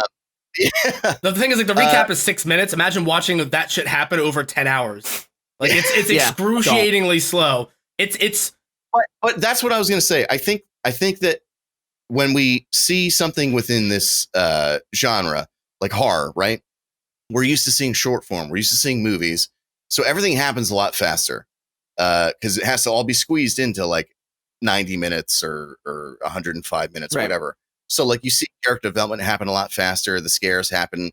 So I feel like translating it into a TV show where they can take their time. We're so used to things chugging along a lot at a quicker pace that it seems like it's slow, but I don't see an issue with it. Honestly, I'm I think kind it's of focusing on upset that story. you don't seem to just outright hate this as much as I expected I you don't. to. yeah. I Yeah. don't. I had high hopes for you being real angry about watching this. No, I don't. I'm not like I can't like. It's not like I can't wait until I watch the next episode. But I didn't think it was the worst thing. I think it's something new. Like they're stretching out, the horror story into 10 hours. Like you See, said. the problem is you I don't didn't know. watch the first season because I went into the same season with the high hopes that you did, I think, and it took them from me. It stole them from me, and I can never get those high hopes and optimistic views back. They're gone I forever. binge watched that show in its entirety over the course of like a week or like a weekend because everyone was hyping it up, and me and my then girlfriend were like, all right, it's got to get good eventually. Like people won't shut No, the it gets fuck. worse. Like, It starts off we just better. gotta stick it out. Yeah. Well, the thing is, like in episode 4, the first episode they introduce a character who the little girl refers to as the bent neck lady. Yeah. Not to be confused with the bye bye man or the poo poo pee pee man or the stinky butt man. But it's just like this childish, like it's like that lazy that slender kind of thing where it's just like it has, all you need is like a weird stupid name. The big reveal was that she herself was the bent neck lady haunting herself through time. Yeah. So she ended up killing herself eventually in her own room, and then I don't know. or no, she was seeing herself like it didn't make I any don't know, fucking but sense. I like that. I dig that. I thought that was a cool. Just little now, and now again, you I just didn't gotta go watch watch it because I need to see the hope drain from your eyes Yeah, next like- podcast. I was just going to say, in fairness, I'm gathering all this from the recap. And like as a concept, I think that's pretty cool that you're like haunting yourself, but you don't know it. But the show breaks its own rules because all the things that are happening in this house, it's residual energy. Right. Like from past families who've lived there, like that red room at the end is like kind of like the epicenter of the evil in the house. In the same way that they kind of played on that in like the House on Haunted Hill movie. Right. You know, like the heart of the evil is like contained in this room. And if all the things that they're seeing in this house are happening there because they happened there hundreds of years ago or a decade ago, why the fuck is she seeing herself die somewhere else entirely in her bedroom as a child? Right. Like it breaks like the because there's still like the law of time. It's something that happened in the past that's recurring because the event was so traumatic. That's like kind of like ghost canon, like horror ghost canon. Yeah. Well, if you're telling me that the show breaks its own rules, there's nothing that I fucking hate more than that. Yeah. Well, I mean, now you have to watch it because I legitimately. I kind of feel like I should, right? I should watch It's up to season you. 1. Look, Yeah, I'm gonna do it. I think that show got worse because, and here's the thing, it's a horror show, right? So you expect to be, I don't know, scared, startled at least. And here's the thing that I'm having, and not only with season 1 of that show, there are some truly early on suspenseful moments that I'm like, something bad's gonna happen. That never get to the height of like, oh, it actually scared me. And then it gets worse as the show goes on because it's so slowly paced that they explain everything. And that's like horror is the unknown. Like when they tell me everything that's going on, I'm like, none of this is fucking scary. And now I just want it to be over. Like, please just end. 100%. And like, and that was the thing. Like when you, like you said it yourself, Derek, like when we see these short form horror movies, like the first 20 or 30 minutes of those light scares, like you're like kind of nervous, you're laughing a little bit still. And then you get into the history and then you get those big scares in the finale. This was literally like 9 episodes of that first 20 minutes of every horror movie where it's just those You're like, oh, there's a snake in the house, like that, like yeah, the I mean, like the that, weird stuff that happens, but it never builds to anything meaningful. Yeah, and like, but the thing is, Yeah, that like, actually sounds like It's like in a coming age. Well, no, Every episode. yeah, it had such a strong fucking start though, like the whole bet neck maximum cum power. the whole bet neck lady thing, like as stupid as that fucking name was, like that was the one thing that had me like hooked in at first, like oh fuck. And I don't like, hate that name as much as you do. I feel like that's the exact name that like a small girl would name someone with a bent neck. Is the bent neck lady? I like his analogy with the other small childish poo poo pee pee man, so I was letting him go. I also didn't hate it that much. I actually have a script I'm writing for the stinky butt man, guys, and it's loosely based on my own. Yeah, it's loosely based on my own experiences on elevators and like doctors' office waiting rooms. I'd love to pitch it to you if we have time sometime, but I don't think we have time just yet. It's right like think of Mr. I'd rather hear think of Mr. Poopy Butthole, but a horror movie. No, not even. That's the second Rick and Morty reference tonight, boys. We're keeping no. The stinky butt man. Like when you're in public and somebody just lets one go, but nobody claims it. The stinky butt man knows who did it. I thought you were gonna say the stinky butt man comes and claims your soul. I mean, I'm getting there. I'm getting there. Yeah, no. I'm getting there. The stinky butt man will come for everyone who smelt it in reverse order. Like if you're the last person who smelt it, you're first to die, baby. And he will sniff out the guilty party. And the last person, the one who dealt it, drags you to hell. Boom, right to hell. 10 out of 10. Would listen to pitch again. Yeah. I mean, there will be a trailer eventually. Could you Swede the trailer? Like just have everything look really shitty. Just definitely Swede it. Help you. Dude. Yeah. Well, I'm thinking. Crowded elevator, like free fall, someone yelling, "Claim it!" as the lights flicker off and on, and the stinky butt man materializes. It's gonna be really highbrow stuff, guys. Like, I'm just picturing everyone in the elevator like, Yeah. Like that's how it starts. With just a UPS worker like walking and waving to the front desk guy, getting on the elevator, and he's just sitting there. Nobody's particularly bothered. Yeah, everyone's like, really, guys? It's Tuesday. It's 7:30 a.m. Hang on. Really? So what did you eat for breakfast? That this is what we're dealing with right now. So the trailer starts with someone sniffing it, and then it goes to white letters. And Derek, you have to read "He who smelt it." This summer, he who smelt it. And then it goes back. Yeah, he who smelt it. Then it cuts back to the elevator. But yeah, you have to have that harbinger like loosely explaining it. Like there's a shot of a kid running through a church parking lot or something, and just hear the voice over the old man like, "They say he comes for you." Like that fucking like that guy who has like one tooth. It's a good tooth, but it's always got left. He's just like in a rocking chair. Oh fuck! One eye is completely dead, just dead, like milky white dead. We're talking whole milk, boys, not skim. Yeah, we're gonna put all these ideas together, and we'll have people vote on which one's the best trailer idea. Because my brain is finishing the rest of this elevator pitch. So it starts off. Oh yeah. Starts off. You get somebody. and then he who smelt it in white letters read by Derek, and then it cuts back, and someone goes, "Oh, it's like onions and ketchup," and then it cuts back to Derek. My original idea for this would be like it would be like them sniffing in the elevator, and like it would be like like a good 20 seconds of like awkward silence, and then like the elevator starts to free fall. And while the lights are flickering off and on, everyone's screaming, losing their shit. You see bodies are dropping left and right, but then it's also cutting back to like these young kids who are like learning the lore of the stinky butt man. The old harbinger in his rocking chair with that just dynamite tooth. doing all the heavy He's lifting. the star of the show. yeah, but and then like it's just like all the horror cliches. A kid running through the hallway of a high school. For some reason, he's in a cornfield now. He looks confused. He doesn't even know why he's there. How did I get here? And it's just like, but the whole time we're cutting back to the elevator in free fall, and every time you can cut back, there's more blood splatter on the walls. There's one less person who's like actively participating in the shouting and the accusations. And that final cut, like, "This summer, he who smelt it," and just cuts back to somebody in the elevator like, "Claim it! Claim it!" Like fucking like Charleston Heston, Old Testament style, just screaming, just bellowing, like the "You damn dirty apes," but screaming, "Claim it!" Yeah, like just begging whoever farted to say that they did it, because if you say that you farted, if you claim it, he goes away. All he wants is you to acknowledge that you did something fucked up. He's not a bad guy. He has a difficult job. accountability. Yeah. He has a difficult job. You know what I mean? Like it's not a popular. You understand it seems lowbrow, but it's really just talking about just responsibility. I mean, it's kind of a subtle nod to our current police state.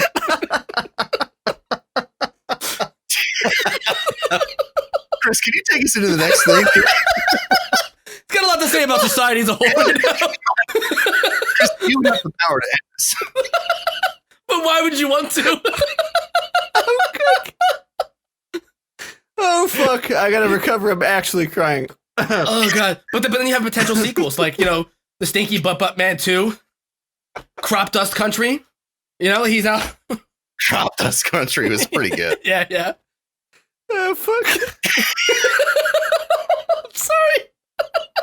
This has been in my head for like a couple days though. Yeah, no, I can tell. Dude, I can't. Ooh. We're getting like the revised thoughts too. This is yeah. Unfiltered, I could go for probably 45 minutes describing what I see in my head right now. You said Crop Dust Country, and I thought of like Jeepers Creepers, but with like, with like a Jeepers Creepers too. Yeah, like for some reason it's like a crowded school bus full of kids and like the teacher farts. Real fun. So you just have to watch like 28 kids die in succession before the teacher gets Fuck it. you both. All right, let's move on. We barely reviewed the first. Look, it's poo poo. Don't if you really love horror that much, go watch it. My wife who wanted to watch it really bad. I ended up watching 2.5 episodes. They do this thing where they're like everybody in the show seems like they have a fucking problem or some kind of backstory that they're gonna, and you're just like, I'm watching it. I'm like, I don't care. The problem is I know you're gonna waste half an episode on it, and I don't give a shit. So I wish I could just have the knowledge and skip to episode 5. You know what I mean? I would say like this show, like even based on like just watching the first episode, it seems like it's going to make American Horror Story look like it's like short and to the point. Like it's it seems like there's like. I woke up from a nap at one point. Episode 3 was on. It was like a whole different cast of characters. I'm like, who are these people? Why do I care? It just, And by comparison, American Horror Story looks like. Thing, like I know I had like good things to say, but the one thing, the main character, the young blonde woman, her voice is insufferable. Oh, yeah. I just can't stand it. Oh, you mean not Kat Jennings? Not yeah, Kat, that was exactly, weird. Exactly what I'm talking about. Yeah, dude. I thought it was. I literally Googled. I'm like, is that her? Guys, it's time for you to go to bed. It's it's constant. It's just the worst. It's like nails on the inside of my fucking skull. I think it's a testament to the first season of the show that they have a lot of recurring actors and actresses, and I don't remember any of them from the first. I didn't even know she was Neil until I IMDb'd her. Yeah. I had no idea she was the one she was the bent neck lady. All right. Didn't know. Yeah. Moving along, the last thing we're going to talk about, and the one I think I'm most excited to chat about, that's The Boys had their season finale. I'm going first because, look, I fucking loved it, okay? I loved it. I thought they closed all the plot threads interestingly. I thought they had a couple good surprises in it. There's a lot of fucking gore and blood, which I'm always about with The Boys shows. And I just wanted to get my thoughts in before, inevitably, Derek or Scott tries to poo-poo on something that I really loved, okay? I'm kidding. Yeah, you don't get to Scott go first. For the most part, every point these guys have made has been totally valid. But I came away from it loving it. I have a list where I'm going to bring up when we start digging into the points, the bulletin points of the episode. Okay. How'd you guys feel about it? Scott, how'd you think? Wait, I thought you were going first. Oh, I didn't want to do the specifics yet. Oh, yeah, we'll do overall thoughts, yeah. Everything that I had disliked about this season, everything that I thought that they like kind of like a little heavy-handed or like long-winded, they completely made up for in this final episode. Everything that they did, I mean, I honestly didn't expect them to tie everything up so neatly. Is my only criticism, like the way that Stormfront was like is no longer an issue. I feel like they could have probably stretched that narrative out, and made her a much bigger threat than they did. Is she no longer an issue? Pretty sure. Did you not watch the? I mean, I did, spoiler alert, but she's a fucking that. I mean, that was one crispy Nazi at the end there. She was okay. Did you guys not see Star Wars where someone loses all their limbs and is burnt to a crisp, and they just put a suit on him and he's fucking okay forever? Yeah, no, we didn't see her die. Is what I'm saying. She's like, okay. All right. She was so fucked up at the end that she's literally spouting like German. And I looked it up, by the way. I know what she was saying, and we'll get there. Yeah, what was she saying? Big same. She was Is it real? Is it real racist? Is it Mel No, Gibson shit? she was It's speaking in. actually Okay. really sweet. Yeah. It's actually Remember, she said she had the daughter that like she watched grow up and then die. She was like talking to Yeah. her daughter about some like trip they were on. I think Derek, if I'm not mistaken. she was talking to Frederick Vaught about the Right. daughter, about them going to like an apple orchard and her sticking her hand out the window and it being beautiful. Yeah, it was Just- super sad, to be honest with you. It's like nonsense that's very, very sad. Yeah, and deep cuts, right? Because they didn't translate it for you. So if anybody wanted to know, they had to look it the fuck up. Like they just put it in there for no reason. It was just a testament to me for like the screenwriters had this great idea and they just let them run with it. I would say that she's definitely dead as fuck though, because she was defamed. Or not defamed, but she was like exposed for the monster she was. Vaught has no reason to keep her alive. She's of no use to him anymore. Public opinion has shifted. They threw that bitch in the trash, man. Oh yeah, they blamed everything on her. They brought Mm-hmm. Starlight back. She's 100% dead. I don't think there's any way they bring her back. Unless like they're saying like they could Darth Vader her. I think or she's gonna be Darth Vader. Maul her. Oh, they could Darth Maul her. I think that in any of these shows, when you want a character dead, you kill them on screen. And usually when you don't, they come back. And I think that we saw, a lot of people in that last scene. We saw Maeve, we saw Butcher and Ryan, but they all left. And who was left behind? Homelander, who's obviously in love with this woman. If they had included, I feel like if they wanted us to close the book, Stormfront, we'd see her gurgling blood and then her eyes roll back or something, but we didn't see that. I think anytime you leave it open-ended like that, at a minimum, they're leaving sort of the writers, that is, they're leaving themselves a possibility to revisit that. I mean, yeah, they have wiggle room without a doubt, but also we just said how like subtle they were about what she was saying in German. They didn't spoon feed you the answer. Right. Yeah, That's what I mean. yeah, that's fair. Yeah. So here's like, I don't think there's any way she comes back. And also, the writers have done a pretty great job of foreshadowing stuff, except for one reveal that I don't think. So I'm talking about the Congresswoman, of course. Big spoilers. Yeah. Which was by far, holy shit, got me. I had no clue. Oh, by the way, spoilers, everyone. Spoilers. I mean, look, if they know we're talking about the boys finale. The best was the fucking Fresca pop and then the head pop. And like, dude. So, I mean, I don't want to skip around too much. Fuck Fresca. I don't want to skip around too much, but so I watched a recap from another YouTube channel about this episode, and they were like, the only real thing that they did to foreshadow this was if you go back and watch the congressional hearing, she makes eye contact with everyone in the room whose head pops as it goes around. And then even there's a moment where they're like dragging her to safety to leave the room, and she looks back at one of her aides, and when she looks back at her aide, the aide's head blows up. And I was like, oh, okay. You cool. never would have caught it. And of course, it wasn't close enough on her eyes to see them do that little power shift thing. But I mean, holy shit, I had no clue. I figured they were going to tell us who that was this episode. They really I was like, oh my God, that's an awesome wrinkle. Yeah, I thought it was pretty good too. If we're just going overall thoughts right now, let me just get out of the way some things I didn't like.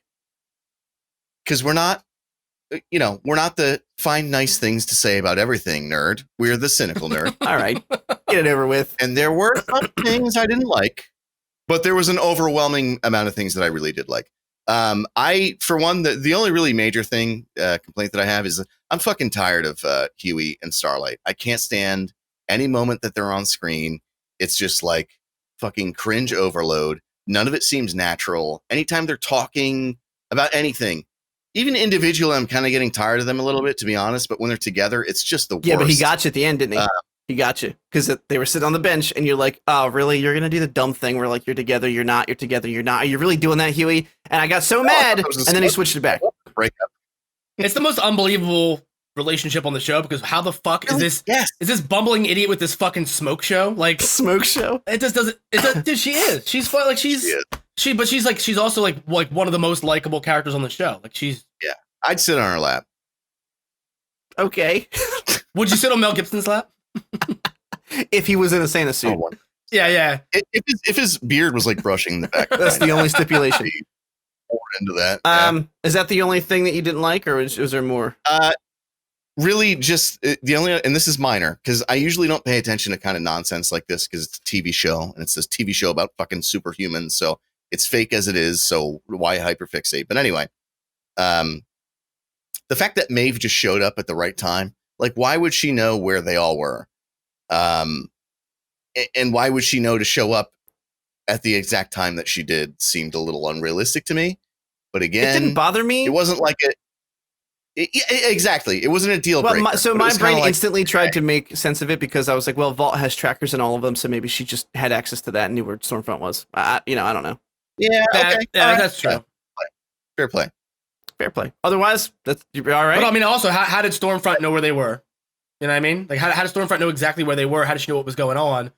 It didn't, like, that whole thing didn't add up as well for me. Yeah. But I also was just so stoked to see, like, what was clearly a fucking, oh god, like a Tarantino fucking Kurt Russell beatdown happening, like, live on screen, with just like what the fuck's that movie called? Death Proof. A Death Proof ass kicking, right, where they're just kicking her like, and every time they hit her, you see blood just flying. There's none on her face, but they're just like kicking her fucking teeth. It was so satisfying. And because go ahead. No, go ahead. I was going to say, because you brought it up, that was a point that I was going to make. So my wife and I recently rewatched Endgame, and Derek, shut up. I know you don't like it.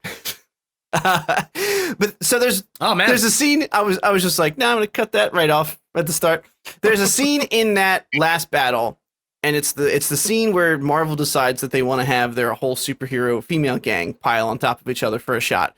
And look, big giant proponent of feminism, and obviously all those female superheroes are all badass in their own right. But that shot was painful to watch because it's like pandered to the max. Like, they just cranked the fucking dial up. It's the worst thing that has ever happened in my lifetime. Well, we're watching it, and my wife was actually like, that shot is just not, like, we just got done watching Scarlet Witch be a badass and fuck Thanos up. And you don't have to do this. Just show them all being competent fighters. Like, that's what you're supposed to do. Anyway, it seems disingenuous. Exactly. It feels disingenuous because it's forced. This was the opposite of that. These are all badass women, and they are fucking up a piece of shit woman, Stormfront. And you're like, I was like, yes. Dude, yeah. I was like, yes. That fight scene was so good. And it's so satisfying after a whole season of hating this bitch. Just hating her for everything she stands for, and just watching her get the shit beat out of her. It was fucking great. I can never fully comment on what is proper feminism and what isn't proper feminism. Right. But in my opinion, I feel like you said it so perfectly. I feel like it was done so wrong in Endgame. That scene is so fucking cringe. It's so like low hanging fruit. It just doesn't work at all. But this instance was just incredible. It was the right way to do it. Like, you don't have to. Yeah. There doesn't have to be it's almost like it was an announcement shot. Like, look what we did, and not in this. Isn't this cool? Right. Progressive. The boys actually made fun of that with their whole "girls get it done." Right. They kind of like poked fun at what happened in Endgame. I have to admit, I cheesily mentioned I was like, "Ooh, girls do get it done" when they were fucking her up. But it's one of those things where, like, it's like double speak. Like, you can't say what the reality is as a straight white dude without getting like backlash, or people pretending that like you're an incel or something like that. Right. But the reality is, like, it's just, there's the right way to do positive representation, and there's a hacky way to do it. And when you're doing it, whether it's representation in video games or movies, and you're doing it just to say you did it, it's so fucking transparent and cringy. And even I loved most of Endgame. Even on that shot, I was like, yeah. There was a better way to do this. You guys just didn't bother to think of it. Yeah, and just so I say it, like, on the record, like, Derek's right. Like, my perspective, obviously, for this kind of stuff is very limiting, being that I am not a female and I don't experience that kind of, gender bias. But it just. I don't know, guys. I feel like I know exactly what women go through on a daily basis, every single day. Yeah. Actually, trust me, guys. Yeah. I kind of know. Yeah, you guys got it pretty good. Episode 3, the Hindenburg. We're going down, boys. So I'm gonna start going through my list that I made. So first off, top to bottom, this whole season has had killer fucking openings. Like, it opens up with surviving a superhero attack, and the echoing of the political culture of, like, the surviving a gun attack in schools for kids was so on point without being, like, cliche or over the top. And having Homelander be in it and try to give people, like, directions on how to survive it, I thought was glorious. It felt creepy to watch because it was so good. I don't know how to describe it. Like they were like, if there's a super, you're probably going to have trouble getting away. Yeah. Let's see. Oh yeah. I feel like we've never had PSAs like that in our time. Like I remember like after 9/11, there was like a school auditorium meeting. You know what I mean? Like we all had to sit down in a big room and be confused together. But I think you're fucking kids, man. Can you imagine being a kid in this reality? Like they really did a good job of capturing how like the kids, the extras in that scene were especially awesome. Like they looked mortified, and it was so fucking cool. Yeah, it was really well done. Follow-up note is there's a scene afterwards, and I forget the exact context, but Stormfront is talking about A-Train, and she says two lines that she says especially for his kind, referring to A-Train, and then she says she's worked out a solution for everything, and I was just like, fucking yuck. I literally wrote down fucking yuck. Like, and it just, because she's such a bad person, like I said, the fucking beat up at the end is so satisfying. Yeah. Oh, yeah. It just feels exceptional. It felt like you earned it because you put up with her shit all season long. Right, Exactly. exactly. I wrote down, A-Train still has that speed, huh? Because he pops into the car and says, "Sup, shitbirds." Oh, right. Oh, the thing that broke up that awful fucking scene where they're like talking about their feelings. Dude, it's the worst. Oh my God. When he showed up, I was like, thank God, this asshole, this scumbag is here. Yeah, it's pretty bad when you're excited to see A-Train on screen. Yeah, to jazz it up. Yeah. One of the most unlikable characters on the show. I started laughing like out loud. Is "Sup, shitbirds." Yeah. I feel like he does to some extent, though. Like, even though he is clearly a piece of shit, he's not a piece of shit nearly on the same level as Homelander or Stormfront. Yeah. I feel like he had, of all the fallen soups, he has the most redeemable characteristics. He does. And he knows that the fucking collective is full of shit. out of their Every fucking time they say minds. something crazy, like rolls his eyes. He's like, "Oh boy, Yeah. I need to fucking be in this room." I love that dynamic between him and the Deep, too, where the Deep was willing to sell him out at any fucking drop of a Instantly, hat. dude. Yeah, like Yeah. I love the way they pulled the bait and switch on the Deep, and he's got fucked over. I know, dude. We were talking about like Dude, how like Ronnie and I were they just fucking keep- yeah, crying, they just laughing. keep humiliating him, and he deserves all of it. And I hope they just keep hammering it home, man. Just make sure he's just a miserable cunt for however long he's alive on the show. Yeah. MM saying "lick my big black balls" to Billy Butcher. they're So they're good. arguing with him about all the shit that they've put him through, that he's put them through, and like, you're really Just call me Ronnie. uh-oh. Ron. Oh, Ron, shit. guys. Ron, correction. In trouble. Ron. You done fucked up, son. I like how she got up. She's like, "Bitch." I'm gonna fuck your day up. That's exactly what happened. Billy Butcher makes that shitty deal, but he ends up actually pitting Homelander against Vought, it looks like, right?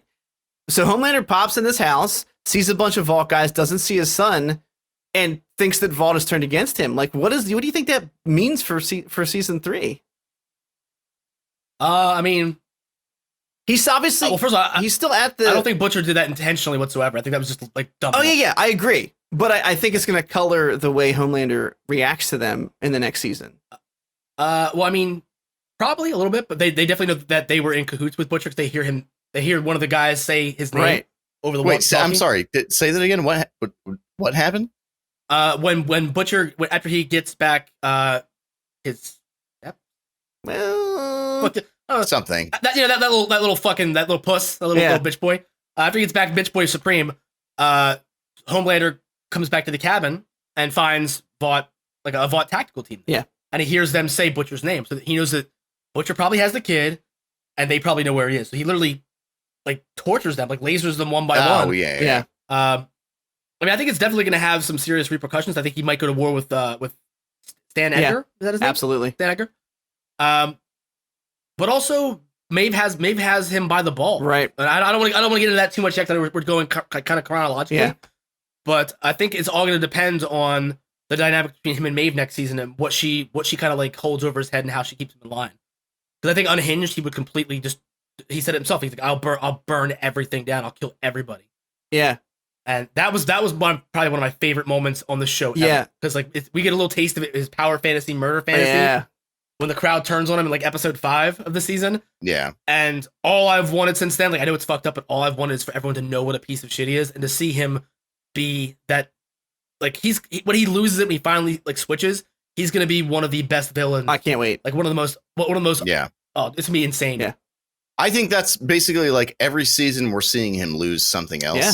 And I think that's next season that's what he's going to lose. Like he's going to basically all Maeve has on him now is that he wants to be loved. Right. And I feel like we're going to see halfway through or maybe at the end of next season him realize that that's the last thing holding him back, that he needs people to praise him. And once he doesn't need that anymore, he's actually in control of everything, because he lost his mommy figure in season 1, and now he had a girlfriend figure this one.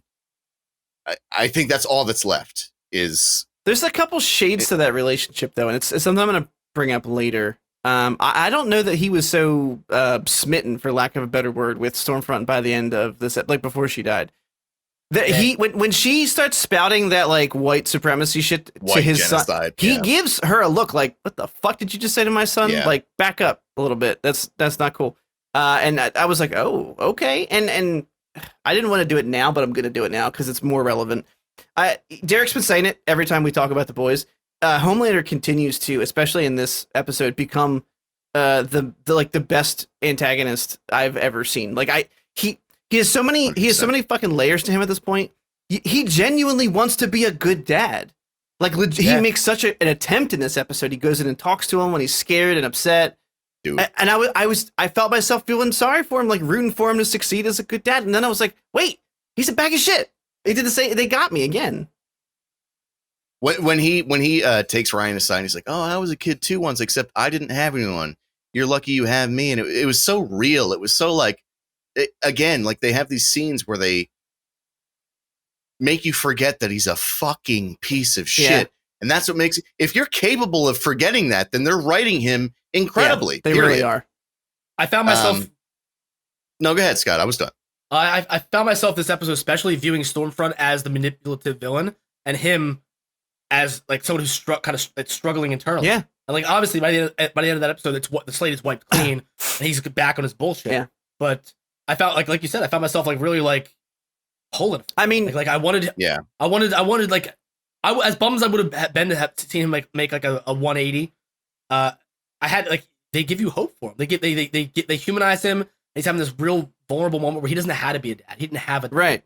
Yeah. And as somebody who comes from like a home where you're raised by a single mother, that grabs you by the fucking heart. Yeah. Yeah. When you see a single parent, or like I mean, but no, again, like he did kidnap her. Exactly. Kidnap him. Then you remember all the shit he did to get there. he did kidnap him from his mother. You know, he kidnapped her. Yeah. Like there's it's basically it's like a superhero Amber Alert going on here. But they find a way to make you forget all that. It's just you're stuck in this moment with them where he is so relatable and you root for him. Yeah. And you like part of you like forgives him for some shitty stuff. You don't even think about it. It's kind of incredible. It's crazy. Yeah, it's really good writing. And if you think about it, I was actually looking at it as if they hadn't done the 180 and with the kid and killed the mom, because I saw Stormfront dying by Ryan's hand. I didn't think he was going to kill his mom. That part surprised me. And when they do the kind of 180 where the kid's being taken from Homelander, I said, oh, this is what keeps him the antagonist, because in my mind, if he stays with his son, he's going to turn into a better person, because he's never had that. And having the kid is going to show him humility, and it's already happening. And he's only had the kid for like what seems like a couple days. He's realizing that he has to care about someone other than himself, which is, like you said, his ultimate downfall and problem is that he only gives a shit about himself. Taking that away is par for the course for the writers to continue to write him as a bad guy, because without his son, there's no hope, I don't think, for him. You know, and you see in his face when the son steps behind Butcher, like when the son willingly, he's crying. God, that acting was so fucking perfect. Dude. On Carl Urban's part and on Anthony Starr's part, dude. Like they both brought their fucking A game.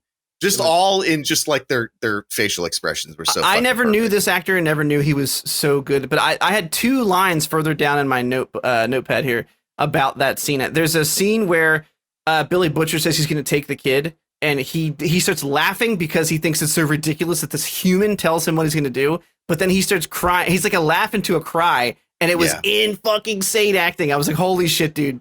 That whole 30 seconds alone was incredible. Yeah. The other thing is, like, I feel like one thing, as much as I love this show and even the things I didn't like about it the past couple episodes, I still feel like it's a fucking 9 out of 10 show. Really good. One thing that I feel like it's missing is cinematography. And the reason it's missing it is because it doesn't need it. Like it's okay without it. Like not everything needs to be like an A24 film. I get that. But I'll say this, the scene where, or the shot rather. We can't all be Sonic the Hedgehog. Homelander. Yeah, exactly. Right. Can't all be Academy Award winning film, Sonic the Hedgehog. The scene where, shot where you're kind of down here and Homelander is coming down and he slowly comes into focus. He's very blurry at first. And then he comes into focus and it comes right on his face and he's crying immediately. Like that shot is fucking beautiful, is really dude. good. It's art. Yeah. It's so incredible. And so seeing that, I was like, all right, they got a good DOP for one shot. So it even hit that mark too. Yeah. Oh shit. Yeah. I mean, we were mostly through the episode, but I had written down in rapid succession, Kimiko, because she showed up and I was pumped about the whoop some ass. And then I said, Kimiko, no, because she got her neck cracked. And they got me with that. I forgot that she couldn't. Right, be killed. I forgot. I legit had forgotten. So I have Kimiko, no, and then Kimiko's okay. All in rapid fire on my notepad. Because I was like, oh no, and then she was fine. I forgot too, but Ron was next to me. She's like, oh, she's like Deadpool. She's gonna heal. And I was like, oh, thank you, baby. That's the bait from season 1 got him because I totally forgot about the May video, even though they showed it to us a couple of episodes ago. Yeah. Homelander crying, of course. Homelander cranking one out on a rooftop. Holy shit. My note says, holy shit, was that a Batman 89 moonshot reference? But he's coming. It was, baby. What was he saying to himself while he was jerking it? I can do anything. I can do anything I want. Yeah. It was. Now, my understanding is that was actually filmed during season 1, but Amazon was like, nah, you can't put that in the fucking show. I don't know if that's and true. Season 2, they were I like, would buy it. Season 2, they're like, nah, we can put it in now. Dude, that's a shining example of cum power, I think. Yeah. Oh, ultimate cum power. 100%. It's like the podcast is foreshadowing The Boys. You guys are getting first tier content right now. I think Derek is the Nostradamus of cum shots. Right. Yeah, I can see things coming as long as it's dicks. That's what she said. I also think an interesting dynamic is that, I mean, Homelander does seem like he's a sociopath, but clearly, like in the wake of him, like he's rash. He acts on impulse. You could tell that he regrets. I forget her. I'm having a hard time remembering her name.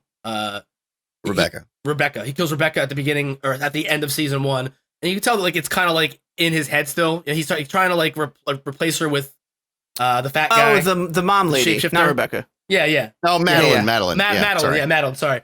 And you can see like you got to wonder like, is there something they're gonna play with? We're gonna like deal with him like his guilt, his survivor. Like, is he capable of survivor's guilt?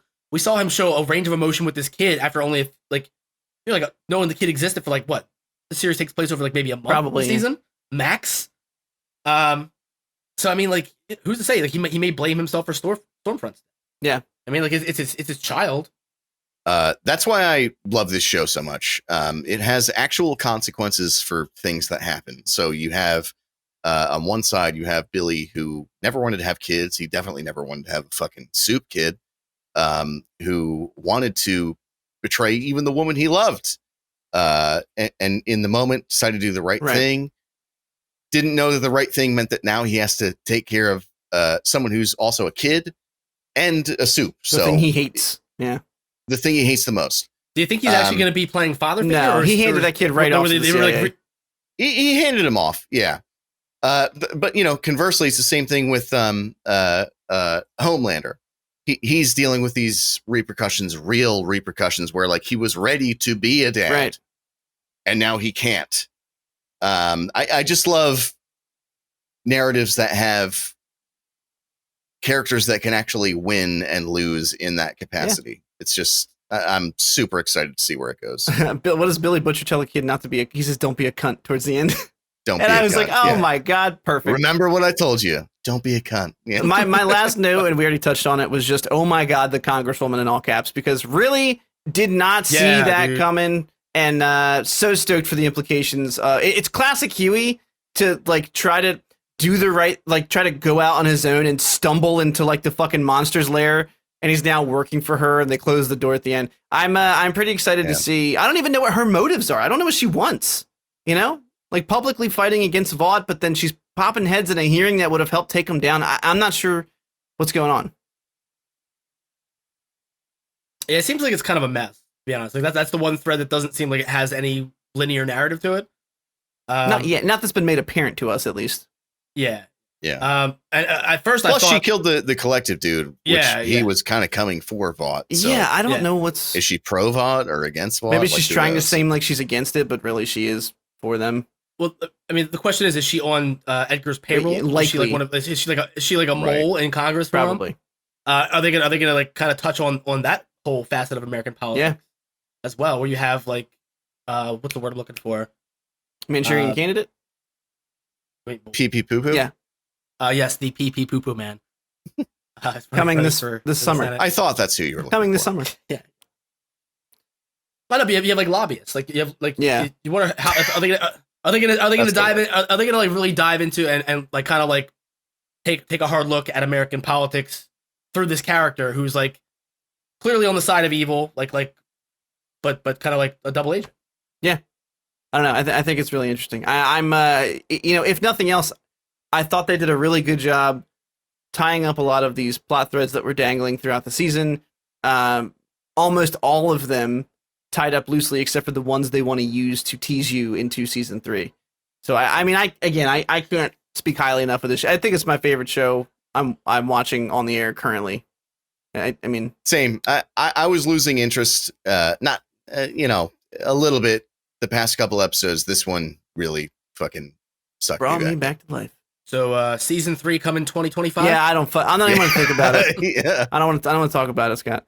That's gonna wrap us up. We're at the fucking 2-hour mark, boys. We got 5 minutes to get to that 2 hours. Well, I'm sure we'll get there with one of Derek's fucking saved up rants about cum power. Did we get an episode title? Are we gonna do fuck Clint Eastwood? I mean, no, I say we find an acronym for MODOK, and we'll think of it. We'll think of an acronym for MODOK, and we'll I mean, it could be Mel Gibson only does. No, that's all I got. Organic kale, orthopedic kale, money. Wait, Mel Gibson only does dicks. Only does old clan members. Organic or oh no, it's right there. It's on the tip of the tongue. Right there. We can think of it. Monogamists. Only. Is this like watching Wheel of Fortune? Mel? It's like watching Wheel of Fortune when the old person is clearly not guessing the right thing and you're screaming at the screen. You're like, shut up! Yeah. I mean, one of those O's could be Orthodox because like Mel Gibson and Orthodox people have a tin. We'll just figure it out offline and upload it. Yeah. It's probably the safest move. Yeah, because nobody gets in any kind of trouble that way. I'm not trying to spitball here. Derek's gonna end up making more examples of bad lists. What the fuck? Well, no. Don't you Bert Kreischer him? Don't you make this man a fake racist online? Don't you do Bert Kreischer. That's dangerous. Yeah, it's a dangerous path to travel. Unless you want to podcast with your shirt off, we can't do it. We just, I mean, you could just podcast with your shirt off. By the way, you're not wearing a shitty shirt today. That's true. I gotta compliment MTV. Yeah, floral pattern. We're an MTV, baby. Nice. Yeah, nice. That's it. You also, I don't know if you fixed it, but your mic stand hasn't squealed at us the entire time. So yeah, and yours doesn't cut out at all. Yeah. It was. I figured out what my problem was. I've been coming on my mic stand this whole time. It's like super glue, but you need way more applications on top of each other to really make the bond. It's like 4 times a day. Yeah. Oh, that's all? 4? Just 4? That's all I can do. Well, I'm 32 years old. Man. That's all. Hey, dude, 4's a fucking marathon. Yeah, I mean, I feel like you're probably chugging Gatorade Zero over there just to get 4 out. Oh, exactly. Boy. All right. I think it's going to wrap it for this week's episode. My name is... Monetize only... what was that? Oh, you still doing acronyms for MODOK? Yeah. Oh, okay. Well, Mel Gibson's OnlyFans doesn't... Oh, we're on the right track. Just... Doesn't something kosher? I don't know. It's got to be kosher in there. Something that calls the Jews. All I know is the title's going to be long as fuck. Mel Gibson's OnlyFans does Something doesn't kosher. operate. Yeah, doesn't operate. Oh no, doesn't.